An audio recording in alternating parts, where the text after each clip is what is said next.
Alright, let's do this. How's everybody doing tonight? Mobius Y here. As you can see, we're back at Stellaris Console Edition, talking as hard apparently. And time of recording this Friday, April 23rd. It's over. Oh, thank goodness. Let's get back to our Rogue Servitors stream game. Do the posting while this loads.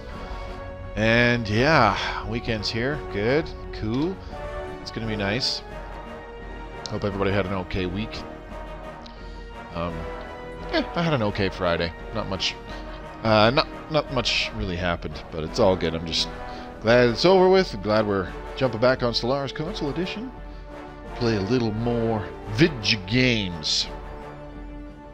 Those of you watching this in the future on YouTube, thank you very much for watching. If you enjoyed the video, please give it a thumbs up. That really helps me out. And leave a comment to help me fight the YouTube algorithm. Or just to talk shit to me. That's fine too. You know, how you think the game is going. If you like Stellaris Console Edition. If you also enjoy Machine Empires like I do. What have you. Doesn't matter. Whatever's on your mind, leave a comment down below. And do consider subscribing to the channel, especially if you want to see more Stellaris Console Edition content, or if you just like my stuff. The goal for 2021 is to try to hit 10,000 subscribers by the end of December, and the best ways you can help are, of course, subscribe yourself and share this content with anybody who you think might enjoy watching it. If you have any friends or colleagues that also play Stellaris Console Edition, or you're trying to interest them into trying it out for themselves, send them my way. Hopefully I will give them a good impression of the game. And that they enjoy my stuff as well, and also subscribe. Don't forget to check out the links in the description below. You'll find one for the official Stellaris Discord channel where you can become part of the greater Stellaris community. There's a big section for us Console Edition players to talk about the game, ask questions, discuss strategies, and even set up multiplayer matches. It's a very big, very active Discord community where there are always talks and discussions going on every day, so if you want to be a part of that, that is the place to be. There's also links to my own personal stuff. For example, you'll find one to my Twitch channel, which I streamed this off of. Give me a follow there. Come on by and see what I've got going on when I am live streaming. It'd be great to be interacting you during gameplay in chat, or in the Twitch chat, just like we do with so many others, like Naughty Dog and JB and a few others.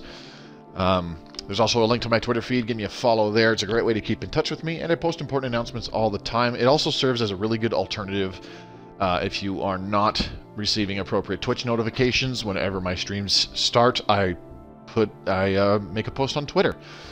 So if you follow me there, you will always know when a stream has begun. Last but not least, there is a link to my own personal Discord channel for fans of my content to freely join. It's not necessary to join it whatsoever, but I highly recommend joining our little steadily growing community that is getting bigger week by week.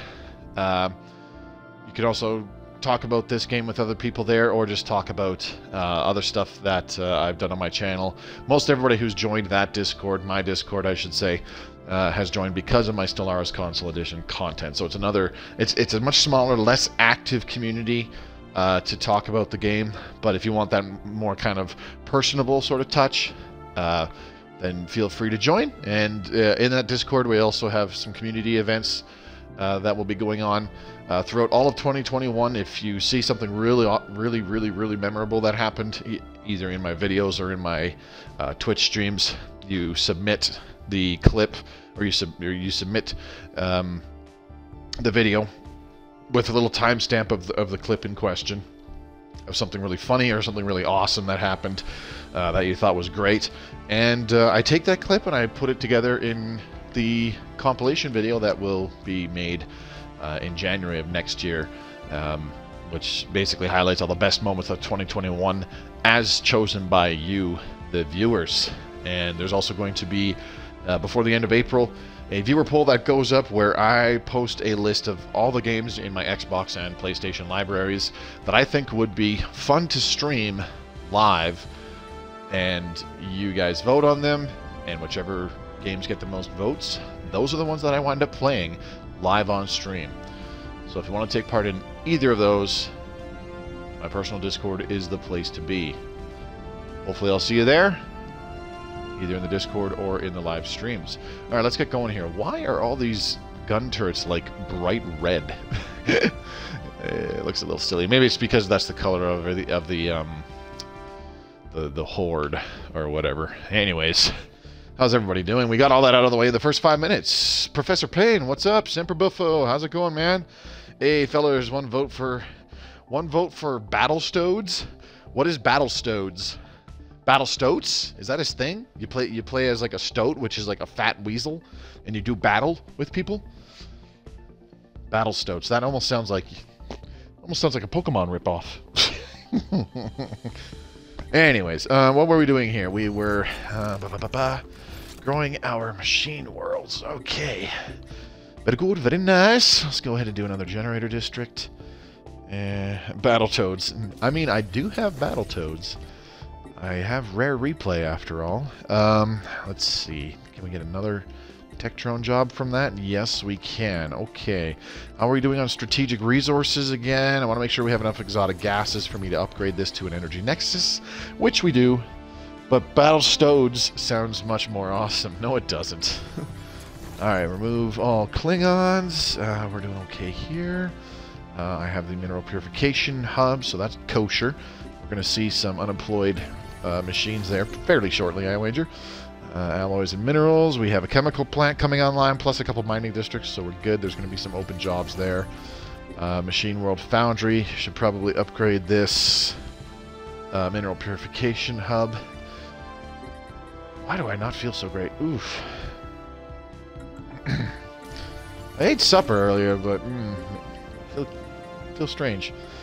But it's all good. Anyways, let's see. What can we do here?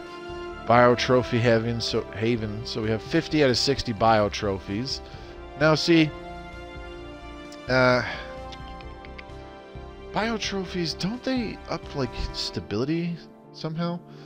Let me find out. It looks like they would, or at least for the lithoid ones that we started with. Let me double check. I seem to recall seeing that somewhere. Biotrophy, blah, blah, blah, blah. Produce Unity instead of regular machine empire buildings such as the simulation site. Oh.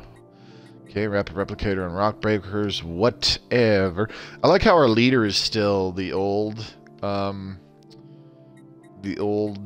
machine portrait that we started the game with, while everybody else in our, well, maybe except for some of our leaders, but everybody else in our machine empire has the new mammalian portrait, mammalian machine portrait. I just think that's funny. Call me crazy. Organic sustenance is for the consumer goods. That's it. That's what they're called, consumer goods. With some more... Ooh, we've got a lot of rare crystals, actually. So let's go ahead and do a machine assembly complex here. Do I have enough maintenance drones? Yeah, let's drop that by 1. Sure. Let's see. Are there any others that we can upgrade somewhere? Ooh. Ooh. Oh, wait, that is upgraded there. It's a little tough to see. This machine assembly complex is a little tough to see because it's got the green background, so it doesn't like pop out to me nearly as easily. All right. So we got Nexus District, Generator District. Let's do a machine assembly complex. Bidet Prime. You can also get a machine assembly complex. That's cool. All right. Yeah, we're looking pretty good. Crazy. That specific machine portrait looks super villainy to me. What, this one? The molluscoid one? Or the mammalian one that we changed it to? Okay, so we still have 3 Ascension perks. Can't take Galactic Wonders because we need to... Oh, hello. For 2,000... Wait, what? Monthly Society Research minus 100%. 6 months of Society Research for 2,000 energy credits. That's terrible. The molluscoid one. Well, to be fair, the pre-made driven assimilators, the Tebrid homolog, uses the molluscoid portrait. So, I suppose in a way that kind of makes sense. Maybe you noticed that and you remember, and you constantly remember that in the back of your mind or something. Who knows? Anyways, are we constructing? Research actualized. No, we are not. I mean, we have a mega art installation here, or at least a ruined one. Gravitational analysis 2, beautiful. Market analysis algorithms for more artisans output, as it says, but so that's supposed to be like our drones that produce consumer goods. Keyword supposed to be. Alright, well, we only got this one. Starbase. I'm in a way better spot in my Iron Man game right now because I've got like one of every megastructure, so my economy is through the roof because I have like 225 metallurgists on an Ecumenopolis and a matter decompressor producing enough minerals to fuel that. So it's going pretty awesome. I'm liking that game so far. We still have a bubbling swamp here as well. Oh, right, I already have the gas extraction wells. Very good. Okay. Research actualized. Alright, research actualized. And let's go ahead and do... Ooh. Caravaneers, Tungle destroyed. The Caravaneers trade station has been destroyed by the Veletarian Horde. We have been unable to confirm if any survivors escaped the slaughter. Predictive consumerism. Why are you attacking them? What did they do to you? Alright, well, we can quickly move in there. And let's see. Oh. Why do I... Okay, well, let's get this science ship to start exploring. I need those systems surveyed before we can build the starbase. Hello? Yes, do you read? Excellent. You may have heard that the home of all Caravaneers, Trade Station Tungle, was recently brutally attacked. Some people just hate the free movement of goods and services. Our Stanlians believe us dead, but the Caravansary Council survived, as you can see. We wish to reestablish our operations in the Hauer system. The system would naturally no longer be yours, then technically, but we would make it worth your while. We would get plus 5% trade value from it. Huh? Okay. That's a shame, but we can't all be winners. You specifically are choosing not to be a winner. Goodbye. I thought I had a planet in there. That's why I didn't want to give it up. The Caravansary Caravan Coalition has reestablished this trade station in the Uram system, formerly a Kelbrin territory. Okay.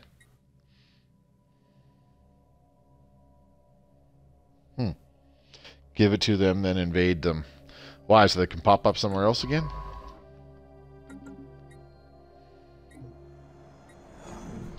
Old with defects. We got a search abandoned Caravaneer ship. Again. That one sure pops up a lot. Okay, what do we got here? Terraforming gases, edict. Are we terraforming something still? Yes, we are. So we're going to re-up that. There we go. Ooh.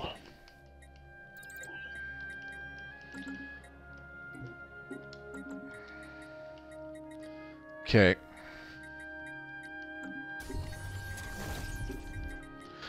Future market survey. So, off the cuff remark, I'm trying to downplay how awful I feel right now. Like, I legit feel like I'm going to hurl, but it's all good. Alright, we need some more alloy foundries. Alloy foundries. You can never have enough alloy foundries. Organic Paradise needs exotic gases, so let's go ahead and slap down 3 exotic gas refineries. Just to have an okay amount of gases being produced on our organic sanctuary. I know that's the name of the building, but might as well be the name of our future market survey. What's it called? Colony as well. Son of a bitch! How the hell did they get there so fast? Motherfucker.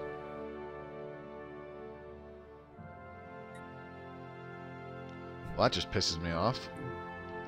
I need that Medak system though, so let's go ahead and do Medak first. Grab that, and then we grab that.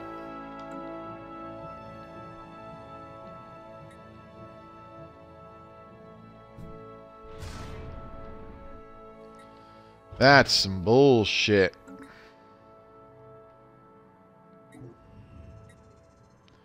Hifnar civilization encountered. Ooh.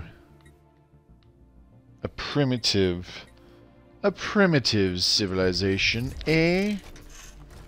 Okay, so we do have a lot of these research labs on this world. That's perfectly fine. We're gonna add another one because why not? How's our admin cap? Complete. It's okay. Organic sustenance as an agri world.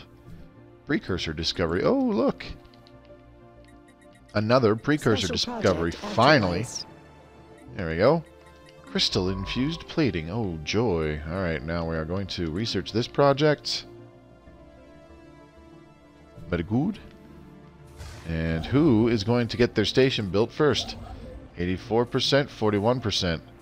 Oh, wow. They build stations way faster. That's some bullshit. That is bullshit. They build that way faster than we do. I call hacks. Alright, well, we got the Medax system. It's a source of volatile motes. That's the only reason I wanted it. So, yay. Alright, Machine World Foundry. Do I need more maintenance drones? I don't think so. Let's get some alloy foundries up and running. Yeah? And maybe add another mining district as well. Remove all Klingons. Definitely another alloy foundry and a mining district. Usually on my machine worlds, I make sure that I have like at least 5, maybe 6 Nexus districts still.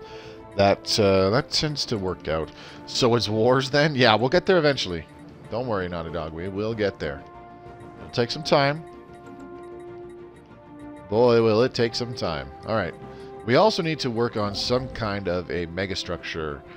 I don't know which one first, in all honesty. Probably the Science Nexus, because I love them. Let's see. Century Array requires 10,000 thingies each time. Special project actualized. Voltam artifact recovered. Voltam system located. Contact the nearest science ship.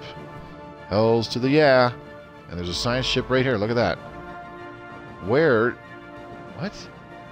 How the hell? Oh, okay. That's interesting. Alright. That is very, very weird where that wound up being positioned, but it's all good. It almost always has them branch off of a system in your territory already, so it's all good.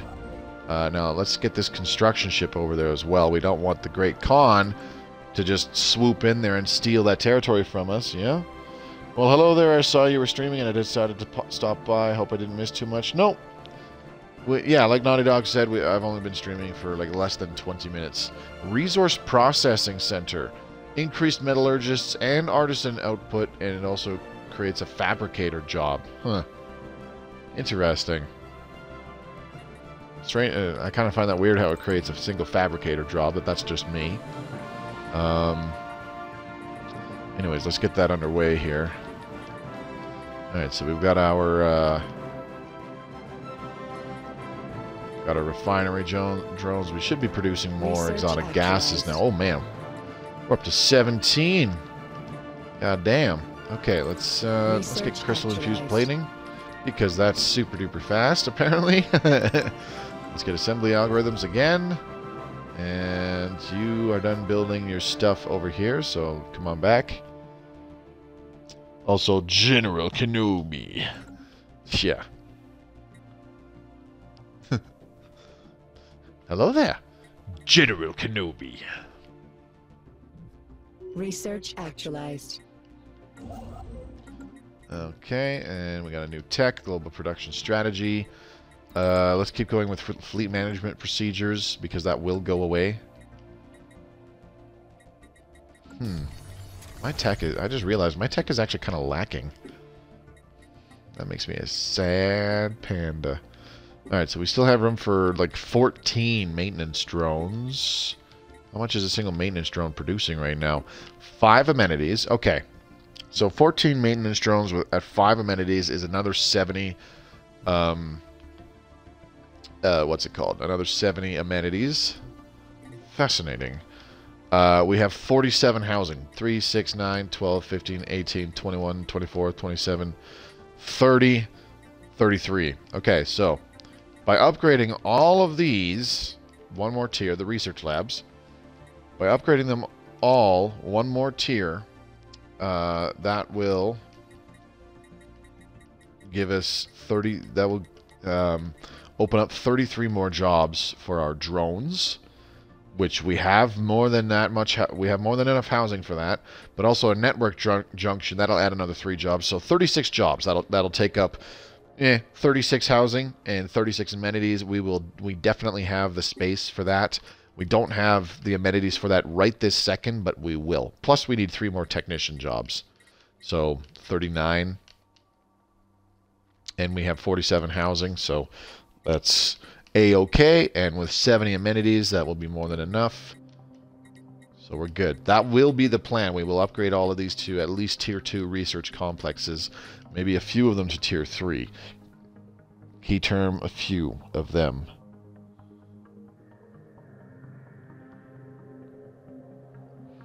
But that will take a bit of time because that still requires some serious machine assembling going on. We're still getting 8 per month, no matter where we are. Okay, hold up.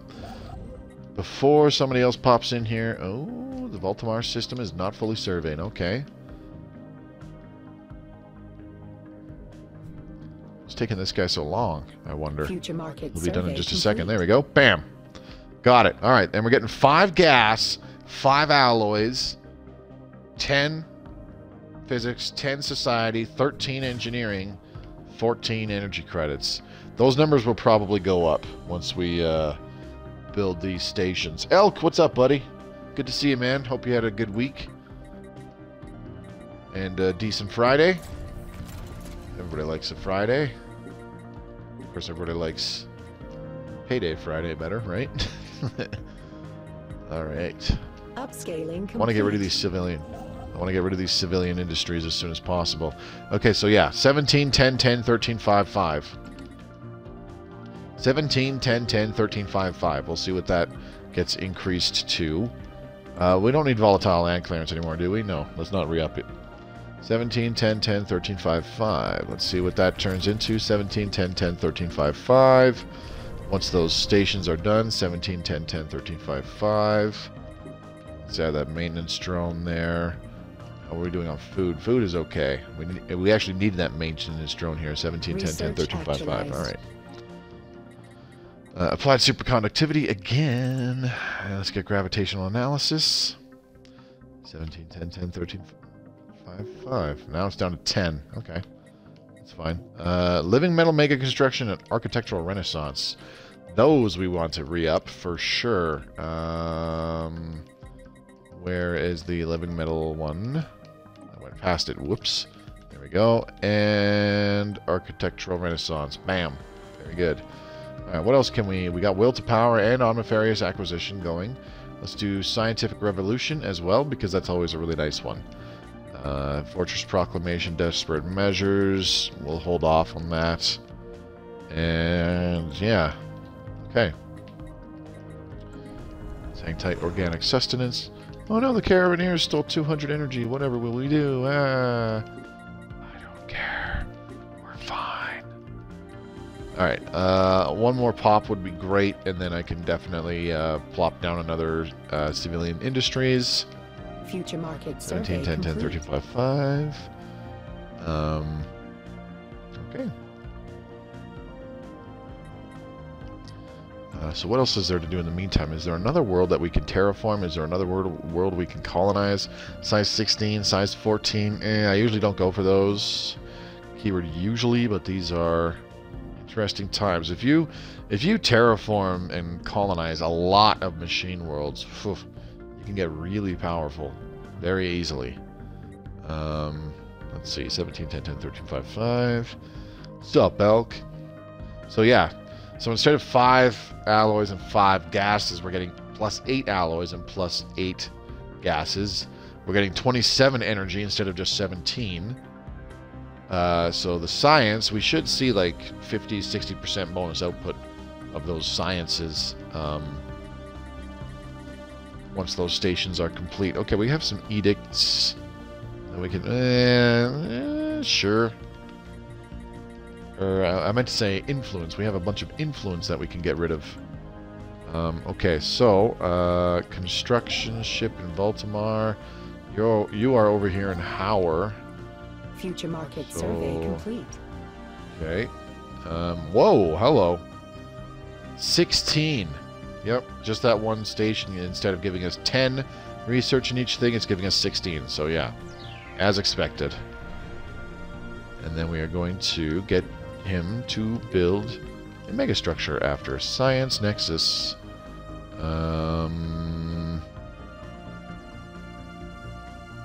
We do not have a viable location anywhere in our homeworld. That is unexpected. Oh shit, we already have a Science Nexus site here. What the hell? Complete. Ugh, I can't believe I didn't realize that. Duh. Way to go, Moby. You're an idiot. I know. Alright, well, let's sell a bunch of minerals, and let's go ahead and buy a bunch of these. Because that's what the cool kids do, right? Not really. But we did it anyways. Sell 500 of these. And now we can buy 1250. Bam, there we go. Science Nexus Hub. Very good. Never mind the amount of science. So, like, technically, each section of the Science Nexus that you complete gives you 105 more science in each branch, because it also gives you that plus 5% bonus research speed, which so like at level 1, it's 100 science in each branch plus 5% research speed. So 5% of 100 is, 105. And then you get the 10% research speed bonus at level 2 when it's generating 200 science in each branch. So 10% of 200 is actually 20. So my math was off. So it goes from 105 to 220, and then 15% of 300s, and I believe that's what, 45. Let me quickly do math in my head. So 15 goes into 100 about 8 times.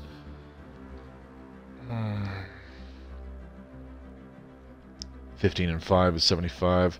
6, so less than 7. Hang on. 300 times. Assembly algorithms. I'm trying to do math in my brain right now, and it's not working. I'm coming up with blanks. Science Nexus is a beast. Was lucky to come across a ruined one in my recent playthrough. Well, then you are one lucky son of a bitch, because then you could get a second one. In theory, that would be plus 30% bonus to research speed on top of all the research that it's producing.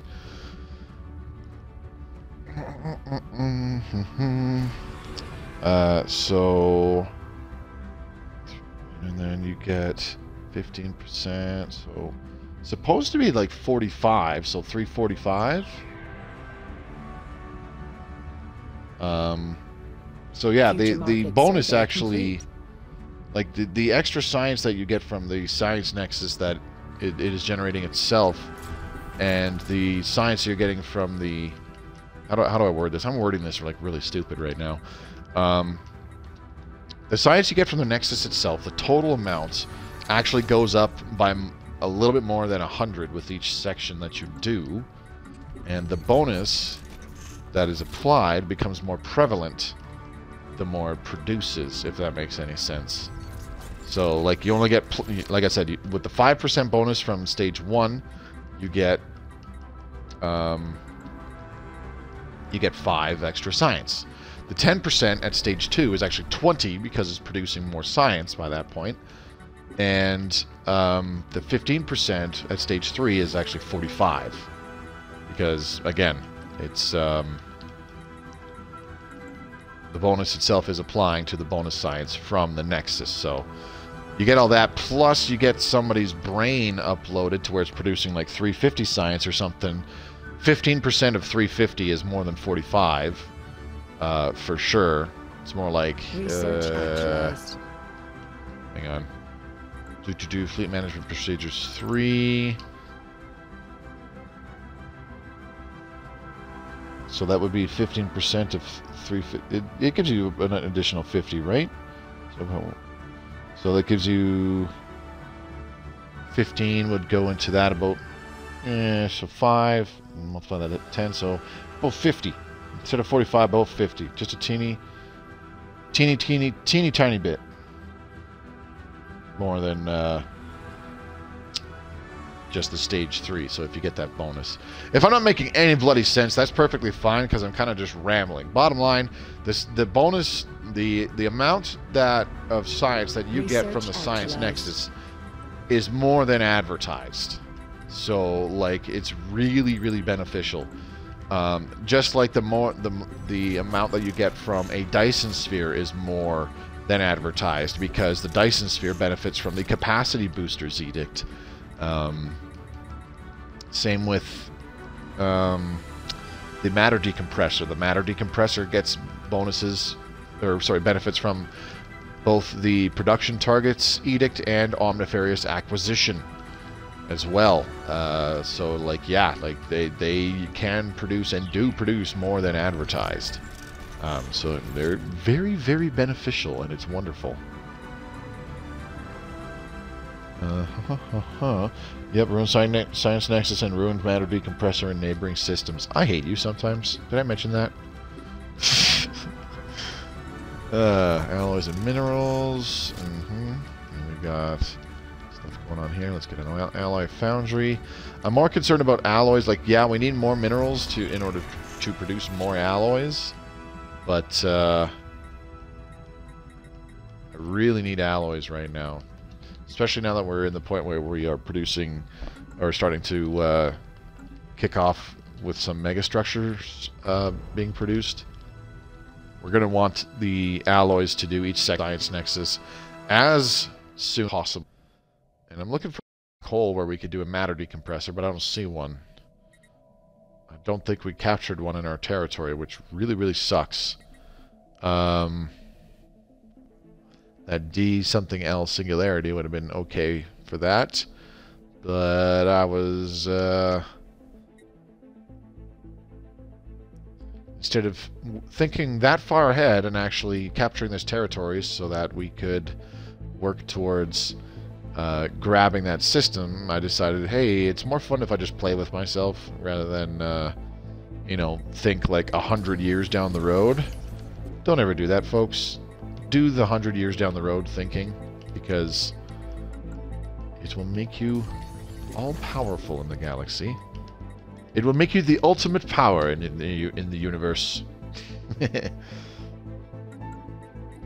Alright, that's something we can definitely do, though. Let's see which planets still need Mastery of Nature enacted. Oh, that's one. Let's do one there. This one still needs it, and this one does not. This one does not. This one does. And this one also does. So let's do it. Here we go. I can't remember if we were going to do mining districts, generator districts. What were we going to do on Biotrophy Haven for jobs? Because we have organic sustenance for food and consumer goods. Curious. Would be more preferable to do mining districts here because, for obvious reasons, lots of mining districts, excuse me. Leader. Let's recruit a new leader here. So, architectural interest? Sure. Evening, my gents. JB, you finally showed up. Slacking again, I see. Showing up late to the party. What am I going to do with you, man? What am I going to do with you?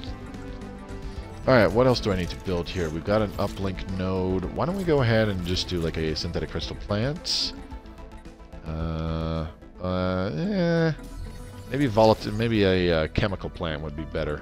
Because we're really low on volatile mote production, kind of. Kids are staying up later than usual. Keep telling you, chloroform. Alright, alloy foundries. And how are we doing? We got a lot of maintenance drones, so let's get another generator district. Whiskey. You know, there's that Netflix TV show that has Ashton Kutcher and had Danny Masterson in it, and you know, occasionally, like often guest stars other people from that 70s show, like Kurtwood Smith is in it, and then Deborah Jo Rupp is in it. But yeah, anyways, those two are like brothers from a farm, and a ranch, I should be more specific. And well, I mean, the show was called The Ranch, and then Sam Elliott's their dad. Whenever I hear about whiskey, it just reminds me of the scene where Sam Elliott's talking to this this doctor after he's had a heart attack, and she's talking to him about you know, making changes in his lifestyle, and it's like maybe you should make adjustments to your diet and cut back on the amount of red meat that you eat. And he goes, "That's not happening." And she goes, "Well, perhaps perhaps you should be more concerned with the amount of alcohol you're consuming and cut back on however much alcohol you're drinking." And he goes, "Not a chance." And then she goes, "Well, okay, how about stress? That can definitely affect your blood pressure, which could give you heart problems. What do you do to relax?" And he just goes, "I eat steak and drink whiskey." That one genuinely made me laugh. Like that show actually does have some pretty funny lines in it.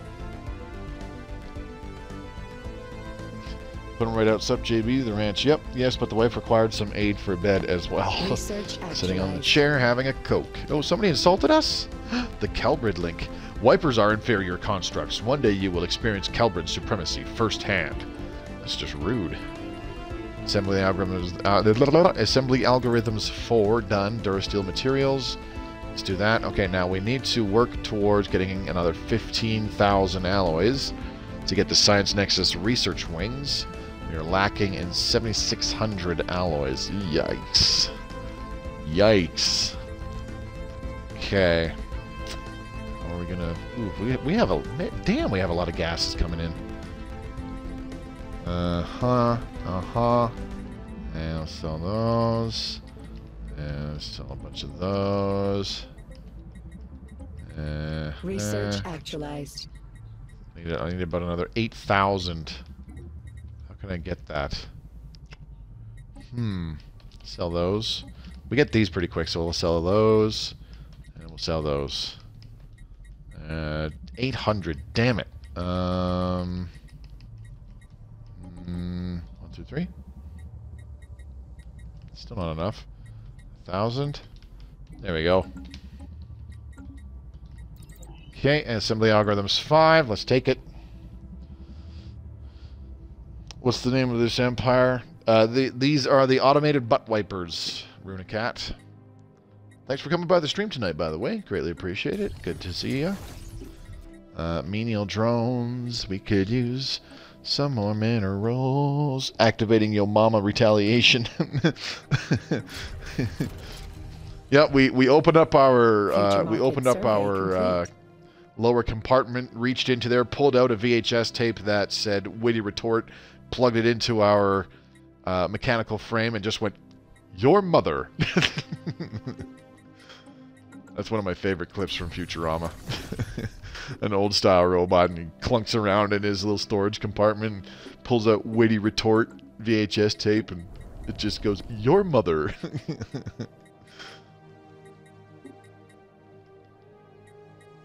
Alright, let's unlock that maintenance drone job.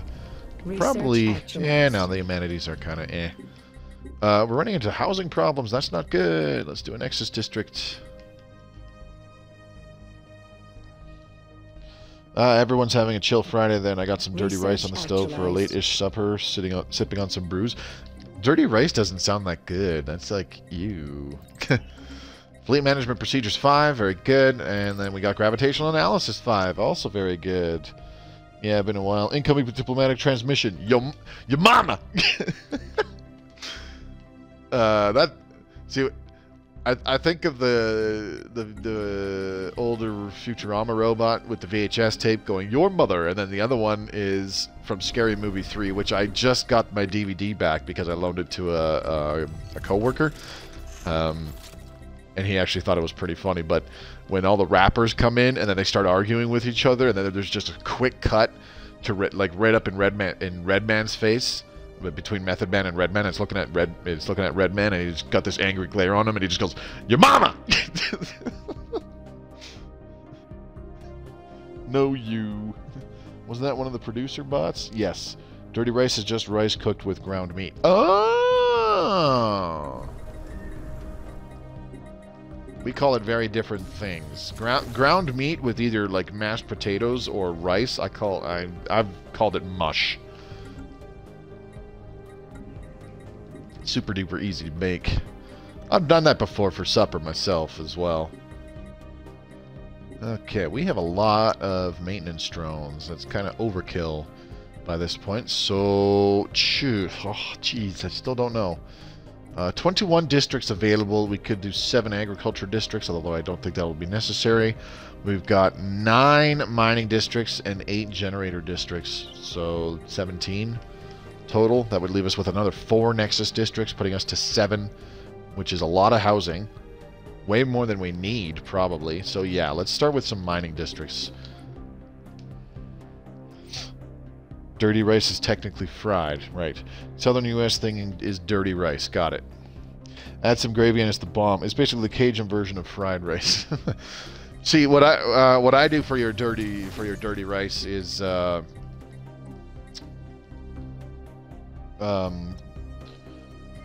not just ground meat, but I also throw some veggies in there, like you know, simple things like peas and corn, and maybe like carrot cubes, just like little really small bite size. Not I shouldn't say bite size, really small bits of veggies in there. But you throw all that in with your quote unquote dirty rice and whatnot, and then sorry, I should say. Naughty Dog, try this out next time, okay? Instead of just dirty rice, where it's rice with ground meat, okay? Do up the ground meat. Do up the ground meat in a batter of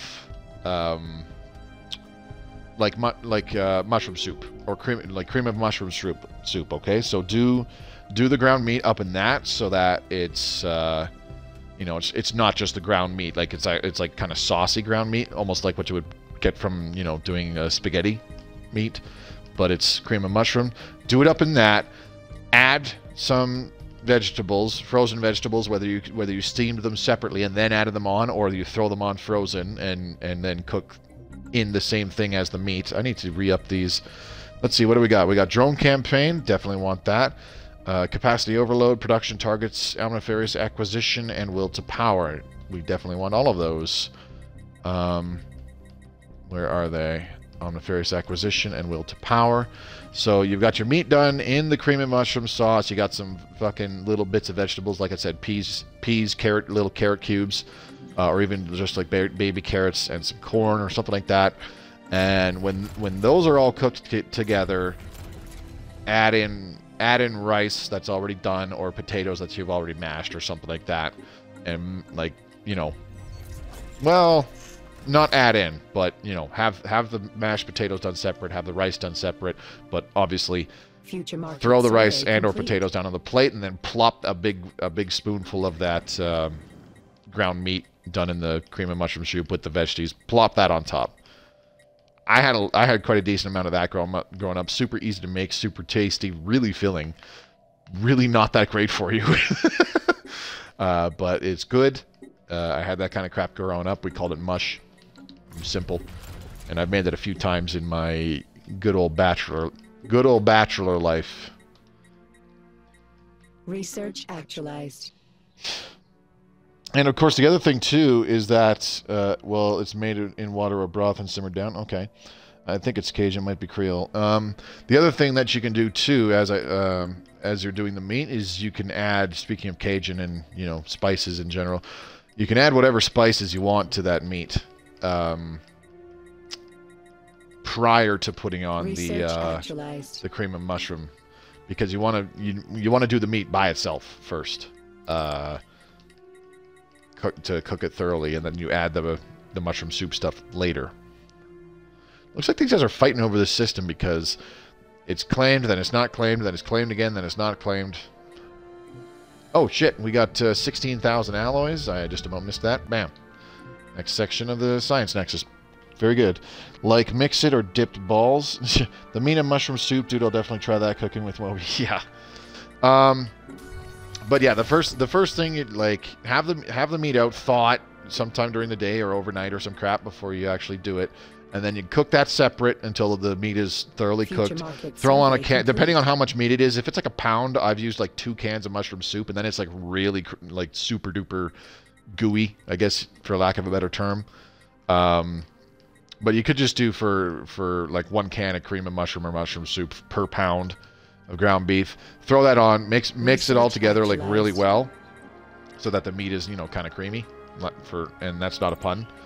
Like I said, throw on some either already steamed little vegetables on it, or have them frozen and then cook them on in that pan with all that stuff. Leave all that stuff separately. Do some mashed potatoes and or rice, and when all of those are done, you put a bunch of the rice on a plate or something, or the mashed potatoes on a plate, and then you take a spoonful of that meat and plop it on top. It's good. Cajun and Creoles always arguing over whose version of food is better.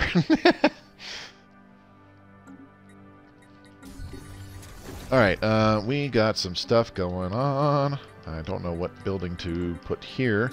That's probably going to be research labs sometime down the road. Let's go ahead and do another alloy foundry.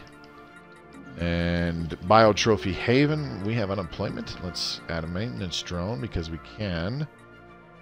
And maybe we'll add a mining district while we're at it. We could use 2 more miners.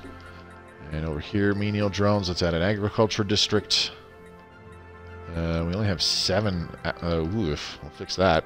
7 frickin' amenities on this world right now. Fleet management procedures 5. Very good. Let's go ahead and start doing Admiralty support staff. Can primitive civs reach space age on their own if they aren't in it already? Yes.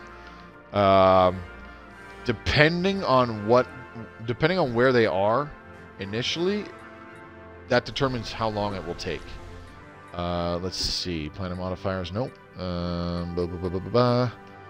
can we... How do we tell where this is? Atomic age. Okay, so yeah.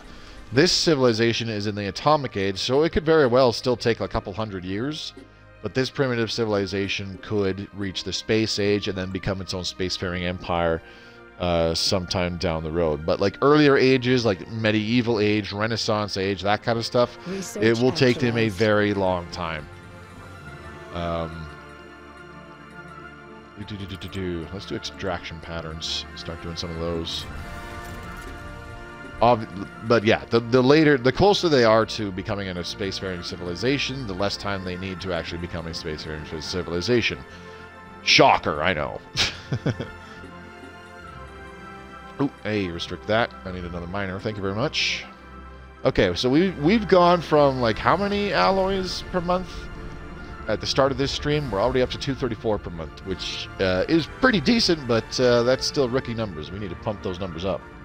It takes a long time for them to reach space age, but space age can become spacefaring super damn quick and start new empires. That's why you would see random empires pop up in the late game. Yep, very true. I've seen space age empires become spacefaring in about 50 years. Well, I mean, the other thing too is that when you yourself are uplifting a primitive civilization, if they're at a very early age, like medieval age or something like that, or Bronze Age, Iron Age, stuff like that, it takes a ridiculously long time for you to uplift them too. It takes decades. It still takes decades to do it. So yeah, like it still takes a very long time for an earlier civilization to reach the space age and become a spacefaring empire on their own, for sure. All right, I'm thinking we're gonna. I do wish I could infiltrate a medieval civs. Yeah, small brain to big brain real quick. Indeed. Survey complete. We don't have a military fleet, do we? Oh, it's just these guys. What the hell? Okay. Recruit new leader. Gale speed. I guess so. Gale speed, sure. Why not? What is their 1701 fleet power? And these things... Oh, right, never mind. They have a bunch, so that's a bad idea. I like how this is our only fleet, and it's like the found... It's the found caravan ships, pretty much. Or, in this case, raiders. Currently uplifting a Stone Age Civ, the little bar hasn't budged much in 100 years. Yep. I wish you could start off as a primitive civilization. Well, I mean, you kind of do. That would be, like, super duper boring, though, dude. Like, super boring.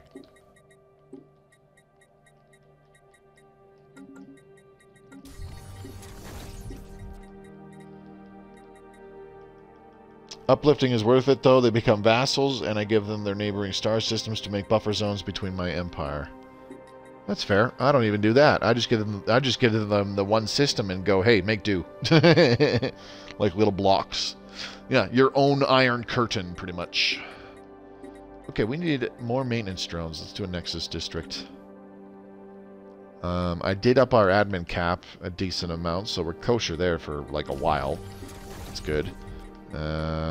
Energized wiping. I'm going to go ahead and drop a research lab here.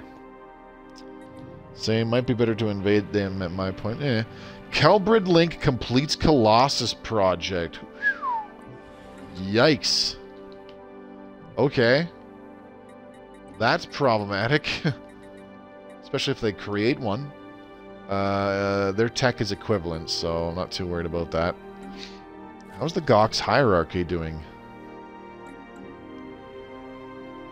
They still just have the one little planet that isn't even theirs, don't they? Oh, no, never mind. Do Raxanax, so they have 2 systems? Nope, they have just the one. Well, alrighty then. Applied superconductivity. Let's get it level 5. Invading gets you the planet and the pops, but you'll have instability for many years. Culture shock. Yep, definitely do that if you're authoritarian. Better yet, when you do that, be xenophobic so that you can enslave them, turn them into livestock. Very, very profitable. Livestock pops are extremely productive. They produce food way better than pretty much any other job, if I recall right. It's been a while since I was able to use them. But if I go back and double check that, I'm sure like a single livestock pop is like 2.5 farmers, maybe 3 farmers, something like that. It's a pretty crazy amount. Research actualized. All right, Admiralty support staff, Admiralty support staff 2. It's already been almost an hour, man. We're just sitting here chatting about bullshit, playing some Stellaris. This is the life. Research all right, we got 400 days remaining for that Science Nexus hub. We still have 150% megastructure build speed. That's perfect. I have other planets in their systems, and at this point in time, they are usually a decent world to have. I just moved them to a newly colonized world. Yeah, that'll help it develop faster, which is quite nice. Let's do a mining district. If you want the world, take the world, but make sure you build a fortress. Slave processing center if you enslave them. Yep, xenophiles, so can't make them slaves. What? What? What? Like, who goes xenophile unless you're cheesing, envoys? Pfft. Silly xenophiles. I will never understand you. I'm just teasing. I did that with my Despoiler Empire. Invade the planets, move the slave pops to my worlds, let go control of their systems. Yeah. It's hard enough starting out where I do more primitive. I would not want that. Oh, fair enough. By the way, what's up, Infotech? Good to see you, buddy. Thanks for coming by tonight. Let's drop that. We want more mining drones. There we go. I gotta admit, I do kind of like how just the whole mechanics of envoys being added has really made playing as a xenophile quite a bit stronger, because you get those bonus envoys just from your ethics, and envoys are really, really good. Research actualized. Like before, I did not like xenophiles much. I don't think that the ethic itself was very good. the bonuses you didn't get from the ethic was very good, and it restricted you from too much stuff, in my opinion. Like enslaving filthy Xenos to make them more productive. Just my opinion. Envoys are super great for megacorps too, I find. Yeah.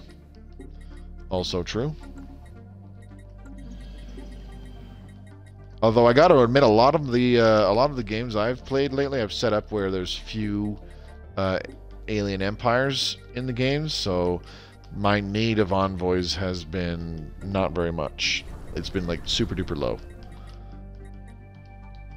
Research actualized. Science Nexus research wings. We're almost there. Alright, let's get kinetic artillery. And Science Nexus.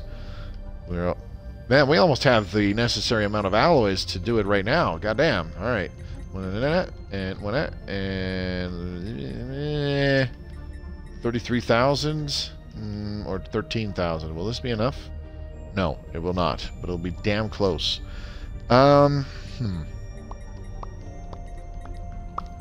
Sell some gas, and we could sell a bunch of these. Oh man, we could sell more gas. Jeez, how much gas are we pulling in each month? Christ. There we go. Ready to rock and roll. Science Nexus on the way. Yeah. I am currently having a very eventful game. There are two major federations that are at war and constantly have border skirmishes. I'm still trying to grasp how envoys work. They're honestly quite simple. Let's add that maintenance drone. Sure. Energized something. Okay. What do we want here? Yeah, chemical plant. We have 26 gas per month. Jeez. Yeah, so let's get another chemical plant. Very good. The whole map is divided in cyan and red. It feels like the AI is way smarter now. I mean, I don't know about that. They still feel kind of dumb to me. But, it's debatable. Just grab the popcorn and watch them duke it out. Yeah, no kidding. Well, actually, I suppose I have time. So, Infotech, here, right up here near the top right, where I've got this 1 out of 1, that shows I have one envoy. And since it's 1 out of 1, that means that he's on assignment. So you can open this up and select it, and I've unassigned him.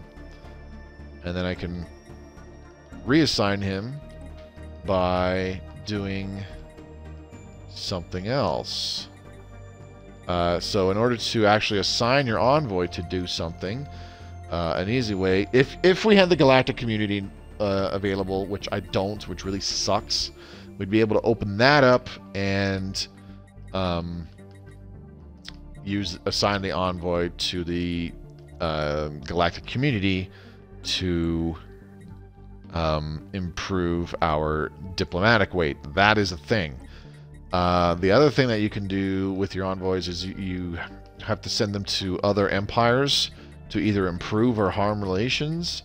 And when you assign an envoy to an empire, that opens up more complex diplomatic options, like forming a commercial pact, I believe is one of them, or a research pact, stuff like that. Can we assign an envoy here? We can. Block of Zatrakpor. Where are these? Oh, this is that guy. Okay, no problem. Okay, so the block of Zatrakpor, I kind of want to make nice to them. We're already friends with the Gox hierarchy. We have been for quite a while. So the block of Zatrakpor dislikes us by a decent amount. Okay, I'm going to send our envoy to improve relations. When you hit improve or harm relations, it opens up your list of envoys, and ones that are on another assignment, you can also assign them to this new assignment, but you cannot reassign them for 360 days, which is a full stellar year.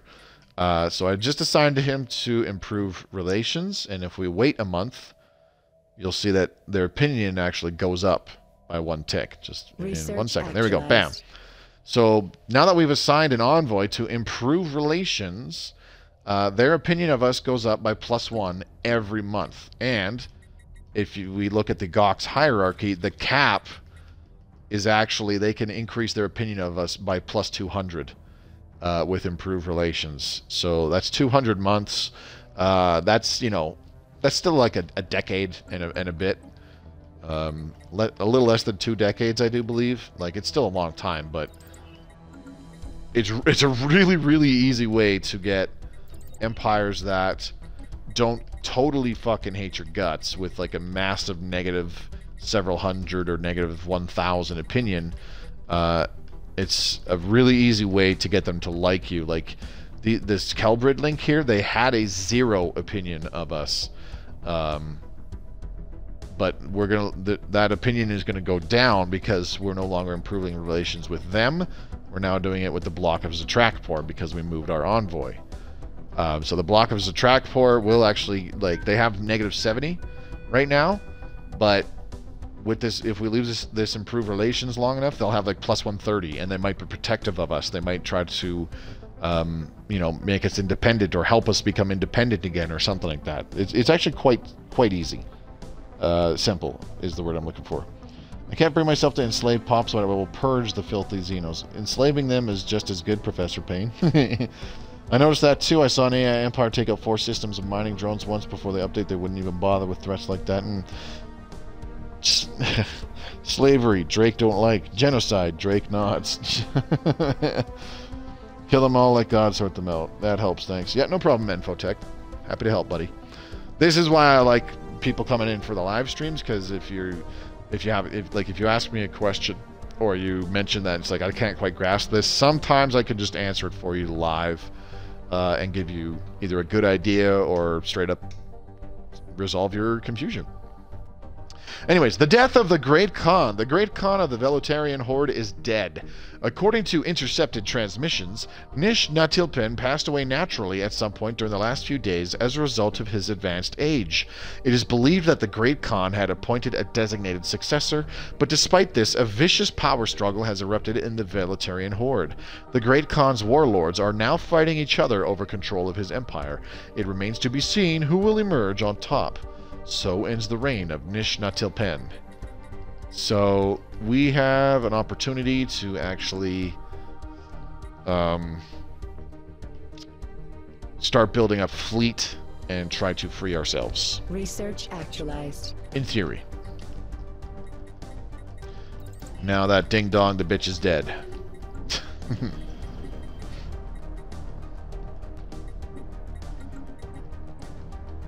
You know, when I think of now, because I've been watching a whole bunch of YouTube videos. I've hardly watched anything on Netflix for a while now. But, my god, that is a lot of fleets. Holy shit. We gotta take a look at this. Yowza, look at all that. My goodness, that's... Oh. That... Like, wow.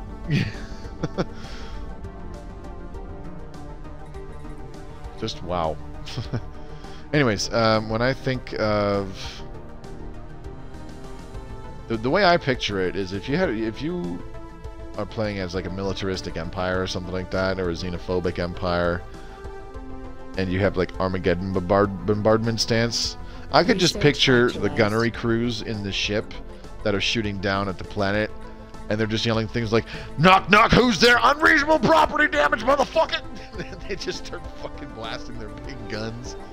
The Beldross civilization encountered. Alright, interesting.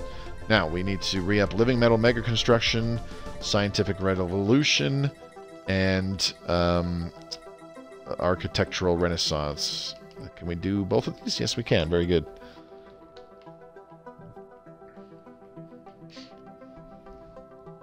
Suddenly we're able to travel around, and I'm not too sure why. These guys' borders are open? That's okay. Anyways, the Veletarian Horde is going to crumble. We just need to wait. The new Galactic... Whoa. Form Federation Proposal, Democratic Veletarian Khanate, and the Gox Hierarchy. Wow, okay. The new Galactic Horde. The power struggle that erupted in the Veletarian Horde upon the death of the Great Khan has come to an end. A new democratic faction, inspired by egalitarian values that were alien to the Veletarian when they began their war of conquest, now seeks to reform their government along the lines of an interstellar federation. The former satrapies of the Horde have been given the offer to join this new federation as equal partners, or to formally secede and have their full independence returned. We shall see what comes of this. Wow, that's pretty cool. I've actually never seen this before. The new Galactic Horde. The power struggle that erupted in the Veletarian Horde upon the death of the Great Khan has come to an end. A new democratic faction, blah, blah, blah. As a satrapy of the Horde, we have been asked to participate in this new federation as a founding member. Alternatively, the Horde's recently drafted constitution would also allow us to secede and establish full independence once again. So, why try cracking that nut. What do you guys think we should do here? Should we join this federation with our former overlords and the Gox hierarchy, who have been our long-standing allies? Or should we secede and go our own way as usual? Which I do 99% of the time anyways. Let me know in chat, Naughty Dog, Infotech, Professor Payne, JB, if y'all are still there, Runacat, Tiny G. Do you think we should join, or do you think we should secure our freedom? The crazy thing is that all we had to do was we waited, the Khan died, and, you know, instead of having to build a fleet to fight the Khanate's successors, which sometimes they like fracture and all that stuff, and then one of them is still like a Khan loyalist thing, and then we're still their satrapy or something. This is actually an interesting outcome. I have not had this one before when the Khan dies. Donnie Dog, Infotech, Semper Buffo, Professor Payne, Runacat, Exasperator, what's going on, man? Thanks for coming to tonight's stream. Appreciate it. Founding member of a federation? That's awesome. Yeah, let's join the federation. Okay, everybody says we should join. Let's do it. Bam. Okay, now, form federation proposal. Confederated civilized worlds voted to form a federation. What do we got here? The Democratic Veletarian Khanate, blah, blah, blah. Confederated civilized worlds. Okay. They have chosen to go into the galaxy together as one. Losing Federation XP. Uh-oh. That's a problem. And this is because we are a Gestalt consciousness, while everybody else is not. So how can we fix that? Alright, so the new Federation screen is really, really different, because Federations are expanded on, or I should say they were expanded on in version 2.6 when the Federations DLC came out. So we're going to take a look at that in just a second. This is the first time I've seen the frickin' Federation screen since the latest update. So we have the least diplomatic weight, which is crazy. The Gox hierarchy has us beat in tech by quite a bit, but we have both of these folks beat by economy by a significant margin. However, the Khanate has both of us beat by military fleet by a very significant margin. So it's all good. Well, I'm going to head out. Bye-bye, everyone. All right, thanks, Tiny G. Hopefully I'll see you again next week, buddy. Have a good weekend. That's an awesome Federation name, too. Yeah, it kind of is. The Galactic Horde. I'll have to catch the rest on YouTube. You bet, man. It'll be public tomorrow morning. Consider joining the Discord if you already haven't. Before I leave, join. Do it. Okay, so...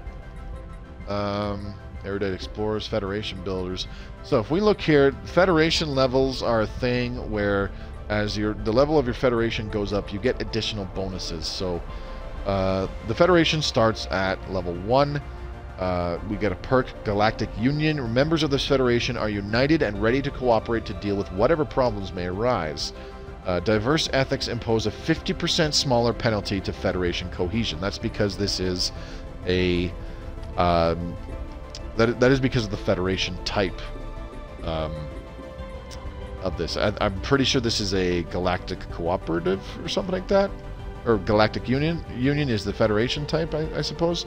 Anyways, so at level 2, if we are able to get it there, we get Officer Exchange. The amount of members contribute towards the Federation naval capacity counts towards for 25% more.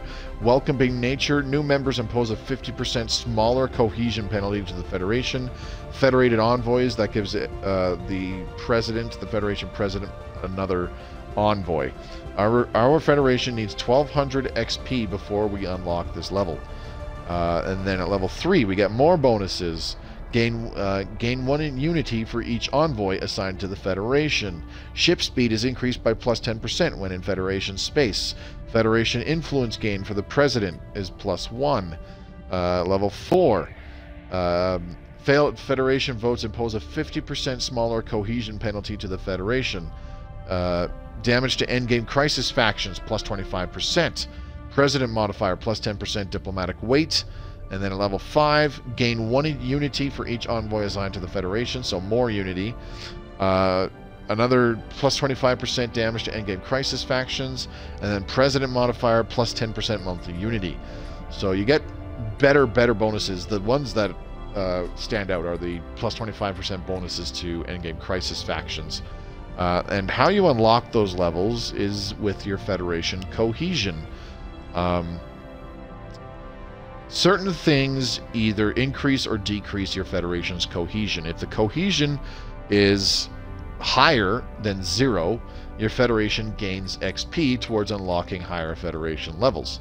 If the cohesion is lower than 0, your Federation loses XP and can actually drop in levels. So right now we have negative 1.05 cohesion. So it's actually having us lose a little bit of XP every month, which is a problem. Our total cohesion is minus 100, and our monthly cohesion impact is negative 1.05. So like that's not a good thing. There is an envoy assigned. We can assign an envoy to increase the cohesion, but we can't do that right now because we just recently assigned it to improve relations with that other empire. So we'll do that a little bit later. Send an envoy. New feds always lose XP at first. Yes, that's also true for Professor Payne.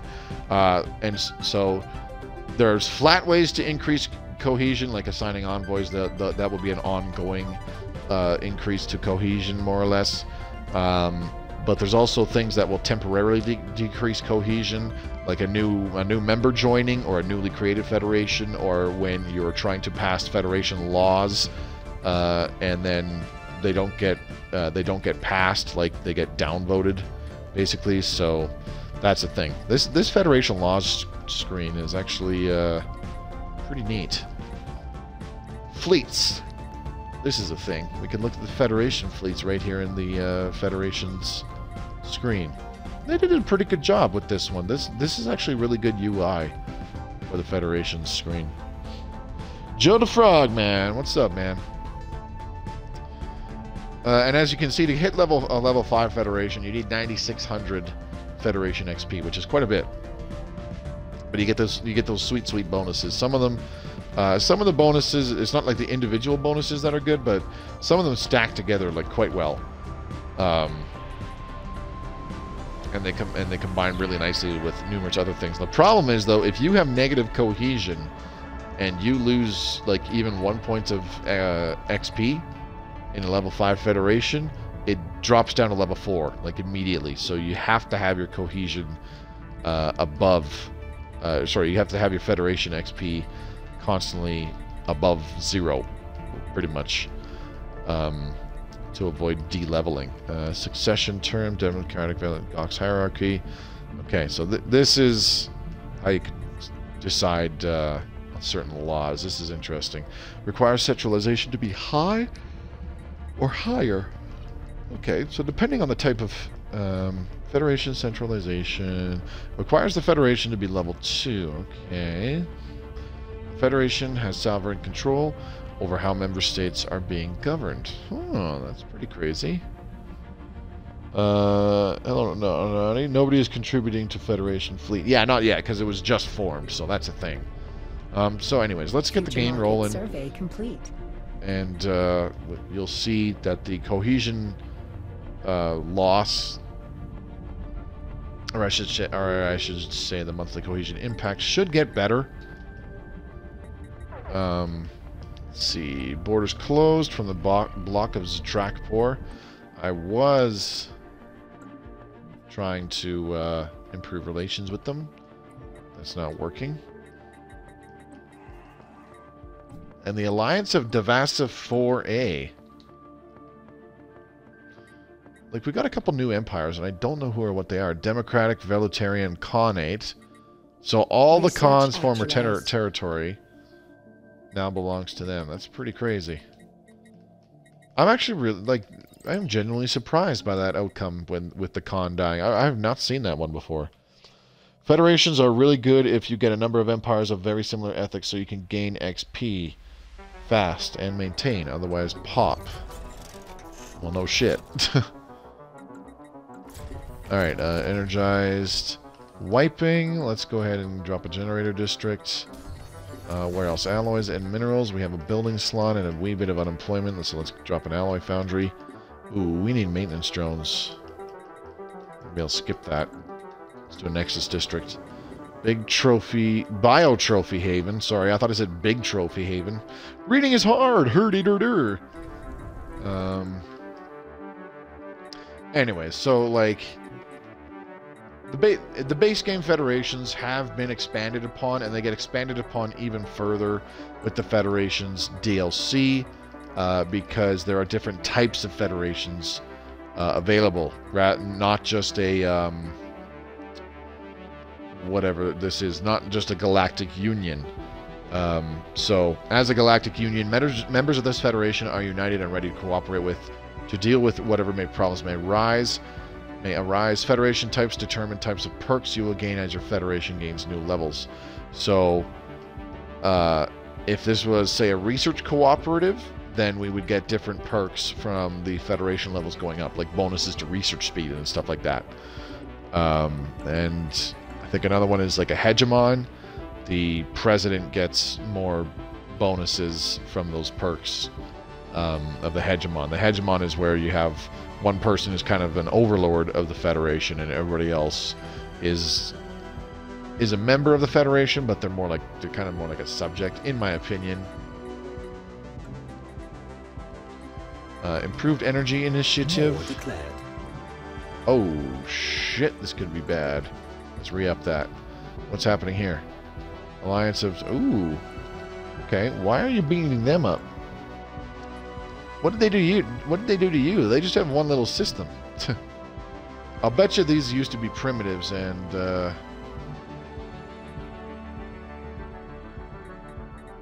then they hit. Then they became a spacefaring civilization, and then these guys don't like it. The bloc doesn't like it. They're like, motherfuckers, you gonna die.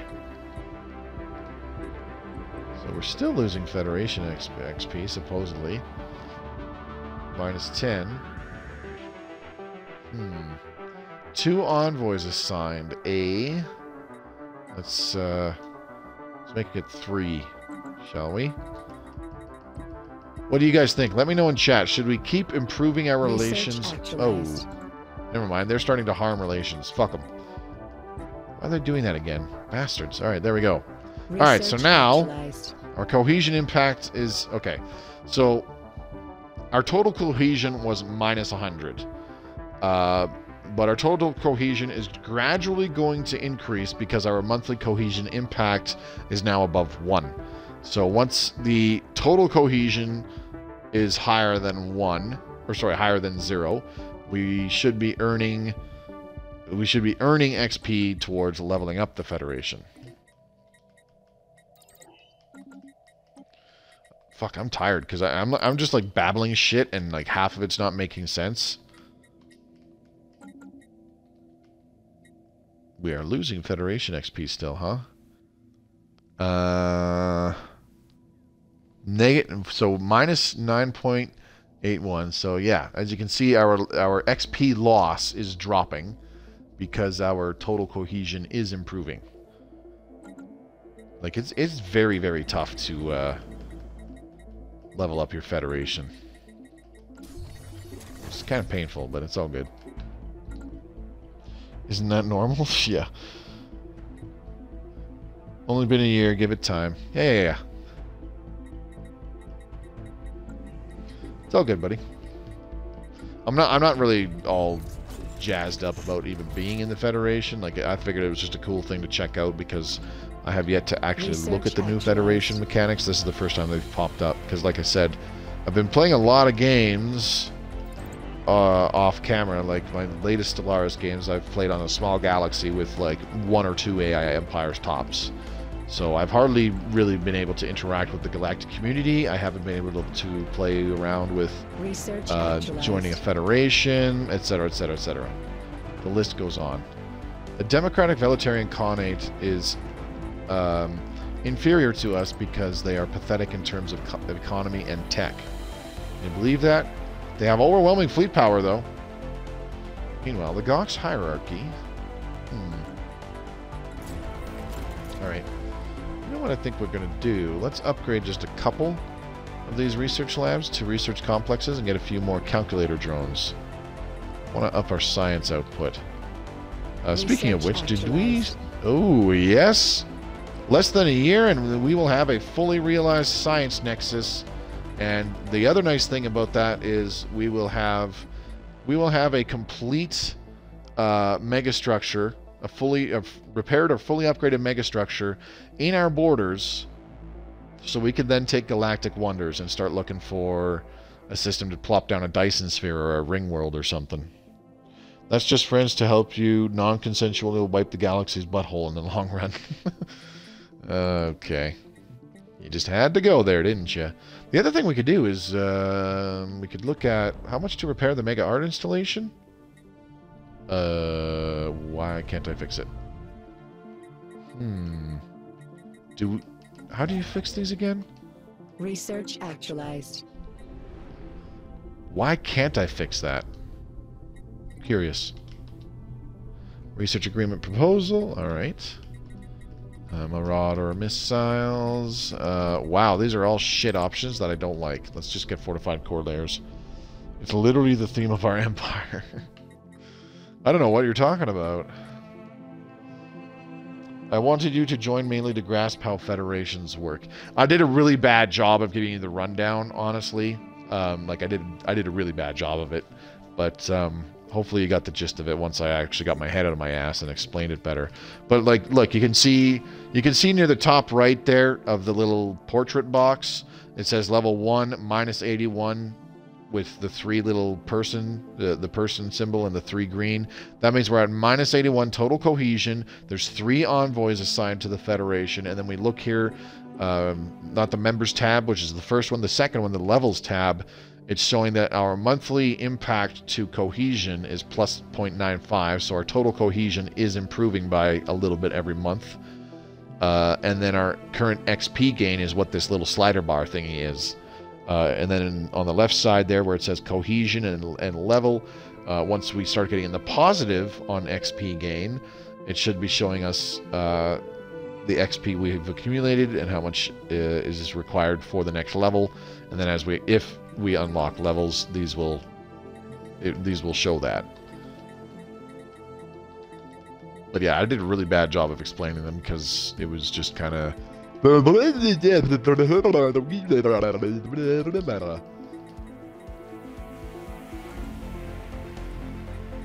Okay, we still got over a half hour left in the stream too. That's beautiful. All right, let's go ahead and do a generator district here. How about another alloy foundry? You know what I'm not doing very many of? Things like chemical plants. I just realized. Whoa, yes! Science Nexus completed. Today we celebrate the grand opening of the Science Nexus. With its state-of-the-art research facilities and innovative technology, we will have no trouble attracting the greatest minds from across the Empire, or even the universe, should we so desire. This feat truly marks the beginning of a new era of enlightenment. It is a big day in the history of our kind. Indeed. Chemical plants. Research actualized. Very good. Very good. Alright, let's go ahead and drop a mining district. Plus, do we have a chemical plant here already? No, we don't. Let's drop one of those. Applied superconductivity 8, please. And then Admiralty support staff. Let's take level 5 of that to get rid of it. Look at that fully realized Science Nexus. Isn't she beautiful? Oh, I like the texture of this. What kind of ship set did we take again? Are we plantoid? No, we're... Oh! I like that. This is arthropoid.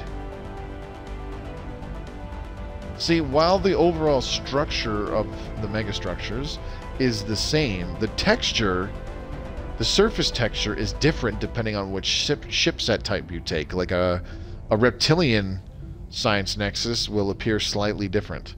I like this arthropoid texture, though. I've always liked the arthropoid ship set. It's still kind of my favorite. It was the first one I picked with my very first custom empire, you know, 2 years ago when this game first launched.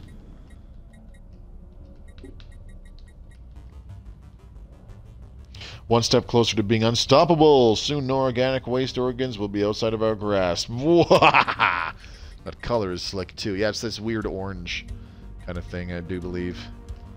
A life worthwhile. Happiness plus 5%. Very good, very nice. Okay. Good. Definitely need more volatile motes because we want to upgrade a bunch of these alloy foundries, and we need motes to do that. I'm producing way, in my opinion, I'm producing way too many gases and not anywhere near enough motes. That's just my opinion.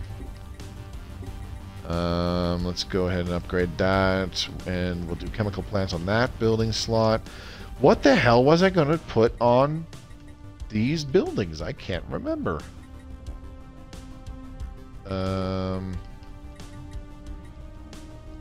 I don't know. Arthropoid has an ancient tech look to it. Yeah, that's fair.